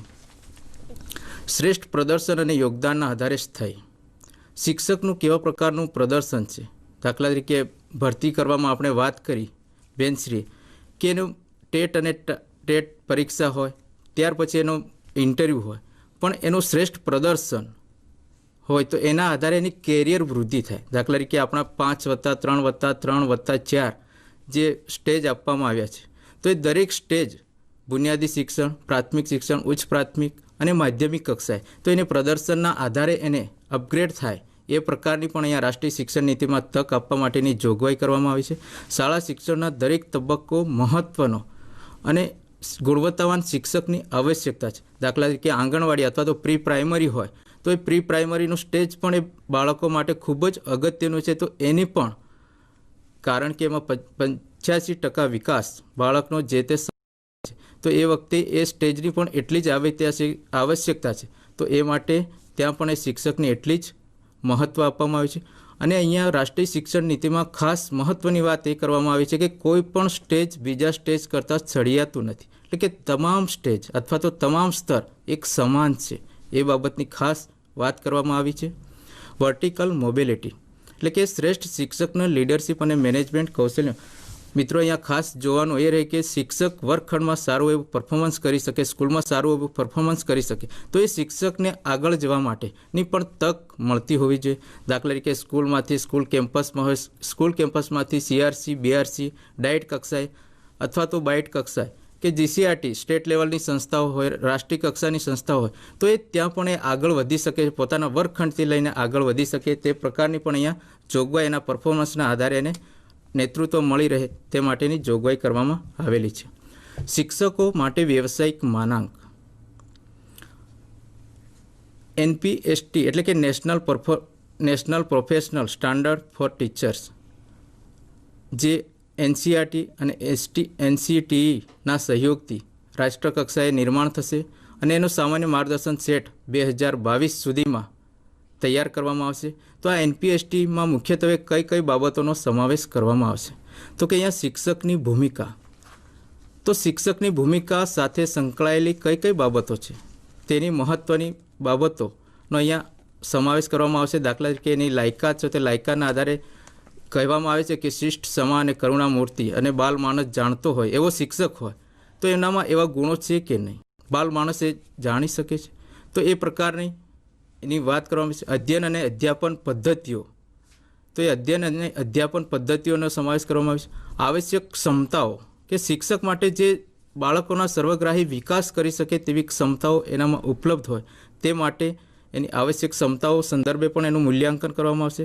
પ્રદર્શનનું મૂલ્યાંકન, શિક્ષક ભરતીથી શરૂ કરીને ત્યાર પછી એ સેવાકાલીન સમય દરમિયાન એ કેવા પ્રકારનું પ્રદર્શન કરે છે, એ બાળકોના સર્વગ્રાહી વિકાસ માટે, સમાજ માટે, સમાવેશન માટે કેવા પ્રકારનું કાર્ય કરે છે તે સંદર્ભે પણ એનું મૂલ્યાંકન કરવામાં આવે છે. પૂર્વ સેવાકાલીન શિક્ષક પ્રશિક્ષણ કાર્યક્રમોની ડિઝાઇન પણ આ NPSTના આધારે તૈયાર કરવામાં આવશે. કેરિયર મેનેજમેન્ટ, નોકરી વ્યવસાયિક વિકાસને આધારે એટલે કે પ્રયત્ન, વેતન વધારો, ભરતી વગેરે પણ આ NPSTના જે બાબતો છે એના આધારે એટલે કે શિક્ષકોના વ્યવસાયિક માનાંકોના આધારે શિક્ષકના કેરિયર મેનેજમેન્ટ સાથે સંકળાયેલી બાબતો છે એ પણ આના આધારે નક્કી કરવામાં આવશે. 2030 સુધીમાં રાષ્ટ્રીય સ્તરે સમીક્ષા અને સંશોધન માટેની એક NPST ફાઇનલ તૈયાર કરવામાં આવશે અને દર 10 વર્ષે અનુભવના આધારે એનું રાષ્ટ્રીય કક્ષાના તજજ્ઞો દ્વારા એનું વિશ્લેષણ કરી અને ફરી એમાં કેવા પ્રકારના સુધારા કરી શકાય તે સંદર્ભે પણ એ જોવામાં આવશે. એટલે કે દર 10 વર્ષે NPSTમાં પરિવર્તન અથવા તો ફેરફાર કરી શકવાની પણ જોગવાઈ કરવામાં આવી છે. મિત્રો, અહીંયા ખૂબ અગત્યની અને મહત્ત્વની વાત વિશિષ્ટ શિક્ષકની પણ કરવામાં આવે છે, સ્પેશિયલ ટીચર્સ, અને એ ખૂબ જ અતિ આવશ્યક છે એવું રાષ્ટ્રીય શિક્ષણ નીતિમાં જણાવવામાં આવ્યું છે. મિડલ અથવા તો માધ્યમિક કક્ષાએ વિકલાંગ, દિવ્યાંગ અને શીખવામાં તકલીફ એટલે કે લર્નિંગ ડિજેબિલિટીવાળા જે બાળકો છે, અહીંયા આપણે કાર્ય સંસ્કૃતિ અને સમાવેશનની જે વાત કરી છે એ સાથે આ મુદ્દો જોડાય કે દરેક બાળક અધ્યયનમાં જોડાય. જો એ વિકલાંગ હોય કે શીખવામાં ધીમો હોય તો પણ એ બાળક આપણા અધ્યયનમાં, વર્ગખંડમાં વિષય વસ્તુ સાથે જોડાય તે માટેનો શિક્ષકે પ્રયત્ન કરવાનો છે અને એ પ્રયત્ન કરવા માટે વિશિષ્ટ શિક્ષકની પણ જોગવાઈ કરવામાં આવી છે. અને આ શિક્ષક કેવો હશે? તો કે ફક્ત વિષય શિક્ષણનું જ્ઞાન નહીં, પરંતુ એ શીખવા માટે વિશિષ્ટ સર્ટિફિકેટ પ્રાપ્ત કરેલો હોય એ પ્રકારનો શિક્ષક કે જેનામાં એ વિશિષ્ટ પ્રતિભા, વિશિષ્ટ પદ્ધતિઓના આધારે એ બાળકને અધ્યયનમાં જોડી શકે તે પ્રકારની જોગવાઈ અહીંયા કરવામાં આવેલી છે. વિદ્યાર્થીઓની વિશેષ જરૂરિયાતને સમજે, બાળકના અસ્તિત્વનો સ્વીકાર કરવાની વાત NCF 2005માં કરવામાં આવેલી છે. એ રીતે અહીંયા વિદ્યાર્થીઓની વિશેષ જરૂરિયાત, આવશ્યકતા કયા પ્રકારની છે તેને પણ એ સમજી શકે તે સંદર્ભે વાત કરવામાં આવી છે. સેવા પૂર્વ શિક્ષકની તૈયારી પછી વિશેષતા અને વિકસિત કરી શકે. મિત્રો, અહીંયા રાષ્ટ્રીય શિક્ષણ નીતિ 2020માં 4 વર્ષ ઇન્ટિગ્રેટેડ કોર્સની જોગવાઈ કરવામાં આવી છે અને એ 4 વર્ષના ઇન્ટિગ્રેટેડ કોર્સ કર્યા પછી જ વિશિષ્ટ શિક્ષક માટેની લાયકાત કોઈ પણ શિક્ષક એ મેળવી શકે એ વાતની પણ અહીંયા વિશેષ ભાર આપવામાં આવે છે. અને આવી લાયકાત અથવા તો આવા અભ્યાસક્રમ કોણ ચલાવી શકે અને કયા પ્રકારે? તો કે સેવાકાલીન અને પૂર્વ સેવાકાલીન મોડમાં પણ આવી વિશિષ્ટ સર્ટિફિકેટ કોર્સ માટે કરી શકાય, પૂર્ણ સમય માટે પણ હોય અંશકાલીન અથવા તો મિશ્રિત કોર્સ કોલેજ અને યુનિવર્સિટીમાં ઉપલબ્ધ હશે. દાખલા તરીકે જે કોલેજો ઇન્ટિગ્રેટેડ કોર્સ 4 વર્ષનો કોર્સ ચલાવે છે તે એ જ કોલેજમાં આ વિશિષ્ટ કૌશલ્યો માટેનો એક સર્ટિફિકેટ કોર્સ પણ ઉપલબ્ધ હશે. NCTE અને RCIના અભ્યાસક્રમના તાલમેલ હોય એ પ્રકારની પણ એ સર્ટિફિકેટોની જોગવાઈ કરવામાં આવેલી છે. શિક્ષક પ્રશિક્ષણ દ્રષ્ટિકોણ. અહીંયા શિક્ષકની વાત કરવામાં આવે છે ત્યારે એ શિક્ષક પ્રશિક્ષણ ટીચર એજ્યુકેશનનું દર્શન કેવા પ્રકારનું છે. તો આપણે વાત કરીએ છીએ કે ઉચ્ચ ગુણવત્તાવાળો નાગરિક તૈયાર થાય.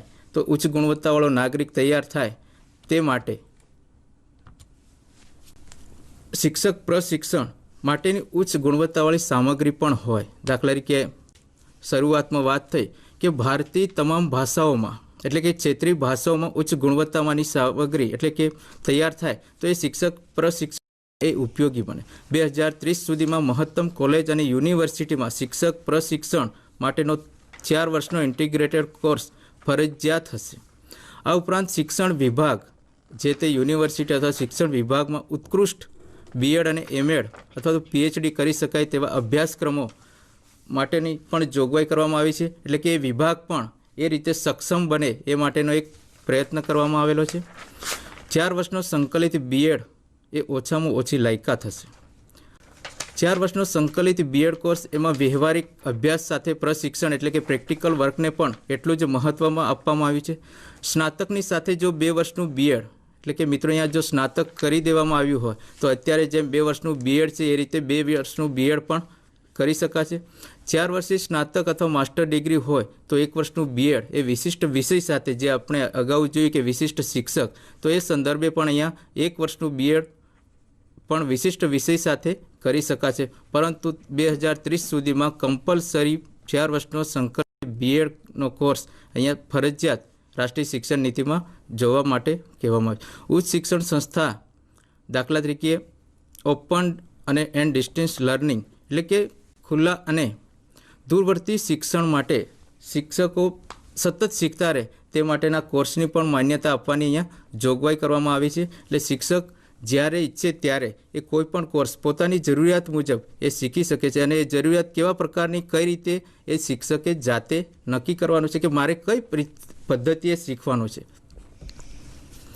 પાયાની સૌથી નવીન અને તકનીકી સાથે પ્રશિક્ષણ આ ખૂબ જ અગત્યનો મુદ્દો છે. પાયાની સાક્ષરતા અને સંખ્યાજ્ઞાન. પાયાની સાક્ષરતા અને સંખ્યાજ્ઞાન આધારિત પ્રવૃત્તિઓ શિક્ષક પ્રશિક્ષણમાં એટલે કે ફાઉન્ડેશન લર્નિંગ જે 8 વર્ષ સુધીના બાળકો છે અથવા તો પૂર્વ પ્રાથમિક શિક્ષણના બાળકો છે તો એ બાળકો કઈ રીતે શીખે છે, એ બાળકો શિક્ષણમાં કઈ રીતે જોડાય છે, એમને શીખવા માટે આપણે કેવા પ્રકારની પ્રવૃત્તિઓ માટે પ્રોત્સાહન પૂરું પાડવું જોઈએ તે સંદર્ભે અહીંયા વાત કરવામાં આવી છે. એટલે શિક્ષક પ્રશિક્ષણમાં આ ખૂબ જ અગત્યની અને મહત્ત્વની બાબત છે, એને સાંકળી લેવાની વાત કરવામાં આવી છે.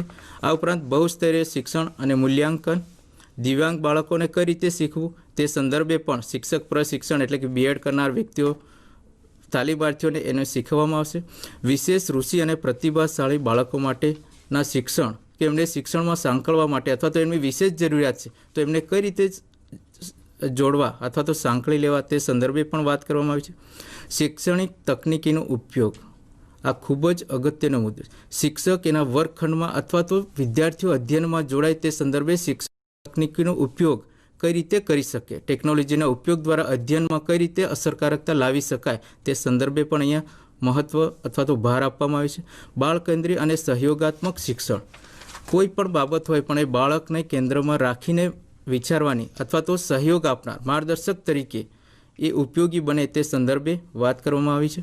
વ્યવહારિક શિક્ષણ અને સ્થાનિક શાળાઓમાં જે BEd કરનાર તાલીમાર્થીઓ છે એનું વ્યવહારિક શિક્ષણ એટલે કે પ્રેક્ટિકલ એ સ્થાનિક નજીકની સ્કૂલોમાં હોય.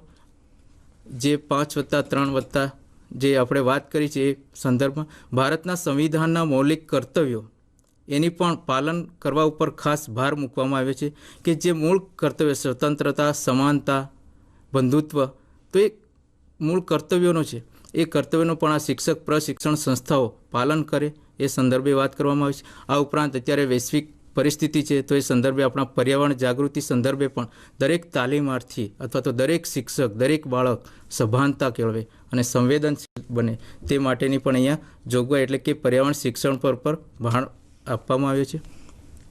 ટૂંકા ગાળાના સ્થાનિક શિક્ષણ પ્રશિક્ષણ કાર્યક્રમો, આપણે વાત કરી 4 વર્ષ બીએડ ઇન્ટિગ્રેટેડ કોર્સ, પણ એની સાથે સાથે ટૂંકા ગાળાના સર્ટિફિકેટ કોર્સ અથવા તો એ કાર્યક્રમો અત્યારે જેમ CRC કક્ષાએ, BRC કક્ષાએ અને ડાઇટ, એ જ રીતે માસ્ટર શિક્ષક જે અનુભવો પર આધારિત હોય અને એક તજજ્ઞ તરીકે માસ્ટર શિક્ષક હોય એવી વ્યક્તિઓ નાના ટૂંકા ગાળાના કોર્સ પણ, એટલે કે સંકુલ કક્ષાએ પણ હોઈ શકે, શાળા કક્ષાએ પણ હોઈ શકે.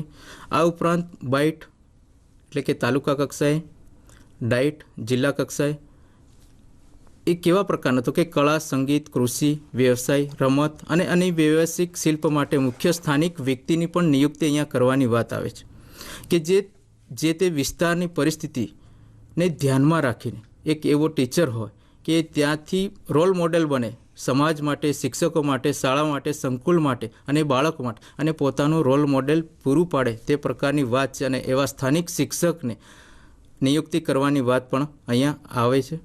ત્યાર પછી ટૂંકા ગાળાના સર્ટિફિકેટ કોર્સ, જેમ અત્યારે GCRT ગાંધીનગર દ્વારા આપણા અલગ અલગ પ્રકારના ટૂંકા ગાળાના સર્ટિફિકેટ કોર્સ શરૂ કરવામાં આવ્યા છે, એવા જ સર્ટિફિકેટ કોર્સની પણ અહીંયા જોગવાઈ કરવામાં આવી છે, જેથી શિક્ષક પોતે પોતાના સમયે પોતાની જરૂરિયાત મુજબ પોતે કઈ રીતે શીખવા માંગે છે, એટલે કે પોતાની રસ રુચિ જળવાઈ રહે તે પ્રમાણેના વિશિષ્ટ કોર્સમાં જોડાઈ શકે. દાખલા તરીકે વિશિષ્ટ જરૂરિયાતવાળા બાળકો, શાળા શિક્ષણમાં નેતૃત્વ, બાળ મનોવિજ્ઞાન, આવા અનેક પ્રકારના કોર્સ છે એમાં પણ એ જોડાઈ શકે એ માટેની જોગવાઈ અહીંયા કરવામાં આવેલી છે. એટલે કે ટૂંકા ગાળાના સર્ટિફિકેટ કોર્સની ખૂબ જ આવશ્યકતા અહીંયા જોવામાં આવી છે. વિશેષ વિષયોના શિક્ષણ માટે એટલે કે આંતરરાષ્ટ્રીય સ્તરે અને અનેક શિક્ષણ પદ્ધતિઓ સંદર્ભે વિવિધ સંશોધનો થતા હોય, વિવિધ શૈક્ષણિક સંસ્થાઓ છે, તો એના અસરકારક મૂલ્યાંકન સંદર્ભે કોન્ફરન્સ અને સેમિનાર થતા હોય, તો એના આધારે બાળકોના અધ્યયન માટે અસરકારક અને ઇફેક્ટિવ હોય એવી પદ્ધતિઓ તરીને આવતી હોય, તેવી પદ્ધતિઓ આપણી સ્કૂલમાં અથવા તો આપણા સંકુલમાં આવે તે સંદર્ભે NCERT અને વિભિન્ન વિષયોના શિક્ષણની પદ્ધતિઓનું અધ્યયન, સંશોધન, લેખન અને શ્રેષ્ઠતા માટે પ્રોત્સાહન મળે શિક્ષકોને, એ તે સંદર્ભે પણ જોગવાઈ કરવામાં આવી છે. એટલે કે આવા વિષયોમાં પણ શિક્ષકો જોડાય તે બાબત ઉપર ખાસ ભાર આપવામાં આવ્યો છે. NCERT 2021 national curriculum framework teacher education 2021, એટલે કે નેશનલ એજ્યુકેશન પોલિસી 2020માં કેટલાક સિદ્ધાંતો એટલે કે પ્રિન્સિપલ આપેલા છે. તો એ પ્રિન્સિપલના આધારે શિક્ષક કેવા પ્રકારનો હોય એ સંદર્ભે, એટલે કે મૂળ પાયામાં ટીચર એજ્યુકેશનના સંદર્ભમાં શિક્ષણ એજ્યુકેશન પોલિસીના જે સિદ્ધાંતો છે એ સિદ્ધાંતોને ધ્યાનમાં રાખીને NCERT અને NCTના સંકલનથી વ્યવસાયિક શિક્ષણ માટે અધ્યાપક શિક્ષકોનો અભ્યાસક્રમ એટલે કે શિક્ષક પ્રશિક્ષણ માટેનો અભ્યાસક્રમ કેવા પ્રકારનો હશે તે સંદર્ભે એની ખાસ વાત કરવામાં આવી છે. અને સંશોધન એમાં 5 થી 10 વર્ષે સંશોધન કરવામાં આવશે કે શિક્ષક પ્રશિક્ષણનો અભ્યાસક્રમ ખરેખર રાષ્ટ્રીય શિક્ષણ નીતિ 2020માં જે સિદ્ધાંતોના આધારે, જે હેતુઓના આધારે, જે ઉદ્દેશોના આધારે નક્કી કરવામાં આવ્યો હતો, એ હેતુઓ, એ ઉદ્દેશો ખરેખર પરિપૂર્ણ થાય છે કે કેમ, ક્યાં ઉણપ રહી ગઈ, કઈ જગ્યાએ ગેપ રહી છે, તે સંદર્ભે સતત સંશોધન કરવામાં આવશે. એટલે કે 5 થી 10 વર્ષે એનું સંશોધન કરવામાં આવશે અને ફરી જે કચાશ રહી હોય, એ ઉણપ રહી હોય એને ઉમેરો કરી અને NCERTમાં પરિવર્તન લાવવામાં આવશે. એટલે કે NCERTમાં પરિવર્તન અને અધ્યાપક શિક્ષણમાં ઉભરતી અપેક્ષાઓ, નવીન ટેકનોલોજીનો વિકાસ થાય તો વર્ગખંડની એની અપેક્ષાઓ પણ બદલાય, એની જરૂરિયાતો બદલાય, તો એ સંદર્ભે ઉભરતી અપેક્ષાઓને પણ અહીંયા ઉમેરવામાં આવશે કે લાઈક નેશનલ કરિક્યુલમ ફ્રેમવર્કમાં એ જોવામાં આવશે. અધ્યાપક શિક્ષા સંસ્થાન ટીચર એજ્યુકેશન ઇન્સ્ટિટ્યૂટ, અસુવિધાવાળી અને અપ્રમાણિક સંસ્થાઓ, ઘણી એવી સંસ્થાઓ છે અત્યારે પણ આપણા દેશમાં શરૂ છે કે જે અસુવિધા છે. કઈ અમુક સંસ્થાઓ તો આપણને એવી લાગે કે ખાલી એક નાની દુકાન હોય ત્યાં ચાલતી હોય, તો એ પૂરતી સુવિધા ન હોય, સગવડ ન હોય, સ્ટાફ ન હોય, તો એ અસુવિધાવાળી સંસ્થાઓ હોય તો એ સંસ્થાઓ બંધ કરવા માટેની પણ અહીંયા જોગવાઈ કરવામાં આવી છે. આ ઉપરાંત અપ્રમાણિક સંસ્થાઓ કે ફક્ત એડમિશન લો અને સર્ટિફિકેટ લઈ જાઓ એવી જાહેરાતો પણ ઘણી આવે છે. તો એવી સંસ્થાઓ પર અહીંયા ખાસ માટે એટલે કે રાષ્ટ્રીય શિક્ષણ નીતિમાં અપ્રમાણિક સંસ્થાઓ બંધ કરવા માટે સંદર્ભે પણ ભાર મૂકવામાં આવ્યો છે.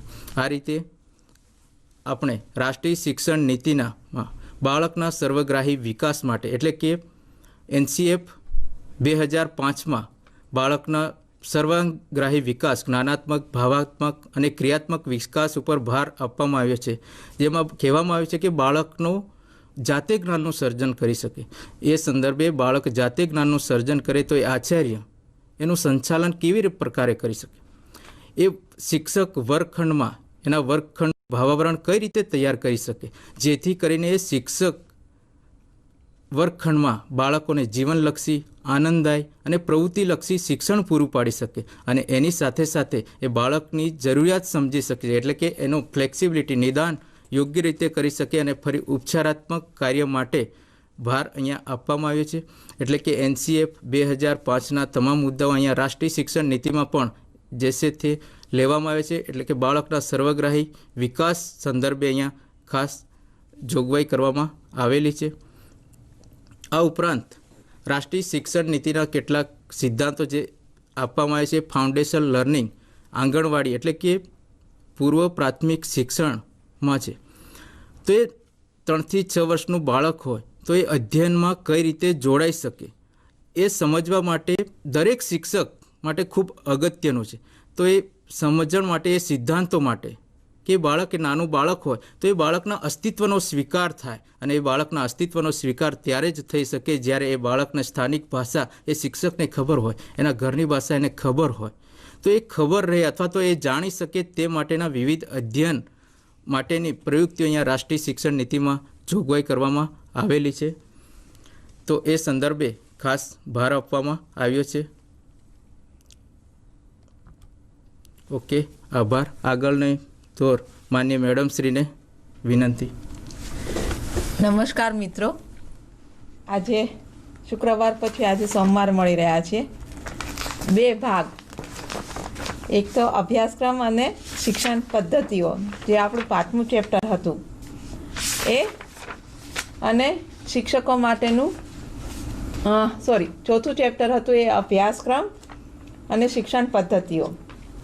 એની અંદરનું જે ટાઇટલ હતું એની અંદર સમાવેશ કરેલું હતું સર્વાંગીણ શિક્ષણ, સંકલિત શિક્ષણ અને પ્રવૃત્તિલક્ષી અને આનંદદાયી શિક્ષણ. આ ટાઇટલ હેઠળ આપણે 30 મુદ્દાઓનો શુક્રવારે અભ્યાસ કરેલો અને ત્યારબાદ આપણે 31 મુદ્દાઓથી આજે આપણે શરૂ કરેલું છે. એમાં 30મા નંબરનો મુદ્દો જે 4.30 નંબરનો મુદ્દો છે એની પણ આજે આપણે ચર્ચા કરી, જે મુખ્યત્વે હતું રાષ્ટ્રીય અભ્યાસક્રમ ફ્રેમવર્ક માટે, અને એ રાષ્ટ્રીય પાઠ્યપુસ્તક કેવી રીતે, તો કે લોકલ કન્ટેન્ટ અને ફ્લેવર એટલે સ્થાનિક સંદર્ભો, રિસોર્સોની સંવેદના સાથેનું. ત્યારબાદ આપણે જે જોયું એની અંદર મૂલ્યાંકન જોયું. તો મૂલ્યાંકન કોના માટે? તો મૂલ્યાંકનનું ટાઇટલ આપને આપ્યું છે એ પ્રમાણે જે ચર્ચા થઈએ, transforming assessment for student development એટલે કે વિદ્યાર્થીઓના વિકાસ માટે મૂલ્યાંકનમાં પરિવર્તન. એના અન્વયે શ્રી હરેશભાઈ ચૌધરી સાહેબ દ્વારા ખૂબ સરસ મજાની રીતે આપની સમક્ષ મૂકવા માટે પ્રયત્ન કર્યો છે. એ જ રીતે નરેન્દ્રભાઈ રાવલ સાહેબ દ્વારા આપની સમક્ષ અભ્યાસક્રમ માટે અને રાષ્ટ્રીય પાઠ્યપુસ્તક માટેની જે વિગતો અહીંયા આપને રજૂ કરી. અને એ પછીનું જે મુદ્દો હતો એ મુદ્દો હતો આપણી પાસે પ્રતિભાશાળી અને તેજસ્વી બાળકોને પ્રોત્સાહન કરવા માટે શું શું કરવામાં આવશે. તો એની પણ વિગતે એ મુદ્દાને ધ્યાનમાં રાખીને એ મુદ્દાની અંદર કેટલી બાબતોને આવરી લીધી છે એને એક ટાઇટલ આપી અને આપની સમક્ષ મૂકવા માટેનો અહીંથી પ્રયત્ન કરવામાં આવ્યો છે. એટલે વિસ્તૃત રીતે, ઊંડાણથી, ડેપ્થથી જે રાષ્ટ્રીય શિક્ષણ નીતિની અંદર જે મુદ્દાઓ છે એને આપણી સમક્ષ મૂકવા માટે પ્રયત્ન કર્યો છે. એ જ રીતે આજનું આપણું 5મું ચેપ્ટર હતું આ 5મા ચેપ્ટરમાં આપણી સાથે આઈઆઈટીના મેડમ જોડાયેલા હતા અને આપણી સાથે ડાયટના અધ્યાપક શ્રી ડામોર સાહેબ બી જોડાયેલા હતા. બંને આ ટીચરનું જે ચેપ્ટર એની અંદર ખૂબ સારી રીતે ન્યાયપૂર્વક આપને આપવા માટેનો પ્રયત્ન કર્યો છે. ફરી વખત હું કહીશ કે એની અંદર 7 વિભાગો છે. 7 વિભાગોના એની અંદર જે પેટા મુદ્દાઓ છે એ પેટા મુદ્દાઓ 29 પેટા મુદ્દાઓ છે. આ 29 પેટા મુદ્દાઓના એક મુદ્દાની અંદર એક આખું મોટું સ્ટેટમેન્ટ છે. એ સ્ટેટમેન્ટને પણ એને મુદ્દાવાર આપની સમક્ષ નાના મુદ્દાઓ ટાઇટલ લઈને આપની સમક્ષ મૂકવા માટેનો પ્રયત્ન કરેલો છે. આપ સૌએ જો વ્યવસ્થિત રીતે શાંતિથી ધ્યાનપૂર્વક જો સાંભળ્યું હશે તો હું માનું છું કે આ સાંભળવાથી અને જોવાથી આ જે પ્રેઝન્ટેશન હતું એનાથી આપણને શિક્ષકના મુદ્દાઓ અને અભ્યાસક્રમ માટેના મુદ્દાઓ જે રાષ્ટ્રીય શિક્ષણ નીતિમાં કહેવામાં આવ્યા છે એ આપણને એકદમ સમજ સાથે સમજાઈ જશે. વિશેષમાં આપ સૌને ધ્યાન એ દોરવાનું કે હવે આપની સમક્ષ આ રાષ્ટ્રીય શિક્ષણ નીતિનું જે એક મોડ્યુલ છે એ આપની પાસે ગુજરાતીમાં ભાષાંતર કરીને આપણી પાસે ઉપલબ્ધ છે. આપ સૌને એ વિનંતી કે આપ પણ અમારી સાથે આ જ્યારે પણ બાયસેગનું પ્રસારણ થઈ રહે ત્યારે એડવાન્સમાં પણ આનો અભ્યાસ કરી શકો અને સાથોસાથ પણ અભ્યાસ કરી શકો. કેમ કે અમે એક પણ મુદ્દાને અહીંયા સ્કીપ કરતા નથી અથવા તો મૂકતા નથી. એક મુદ્દાની અંદર જે આપેલું છે એ તમામ મુદ્દાઓને અમે આવરી લઈ અને આપની સમક્ષ મૂકવા પ્રયત્ન કર્યો છે, જેથી રાષ્ટ્રીય શિક્ષણ નીતિના સંદર્ભમાં આપ બરાબર એને સમજી શકો. આપના દ્વારા અને સમજ દ્વારા આપ આપના ખુદના વ્યવસાયમાં અને વર્ગખંડ શિક્ષણની અંદર આને ન્યાય આપી શકો એ માટેનો અમારો પ્રયત્ન છે.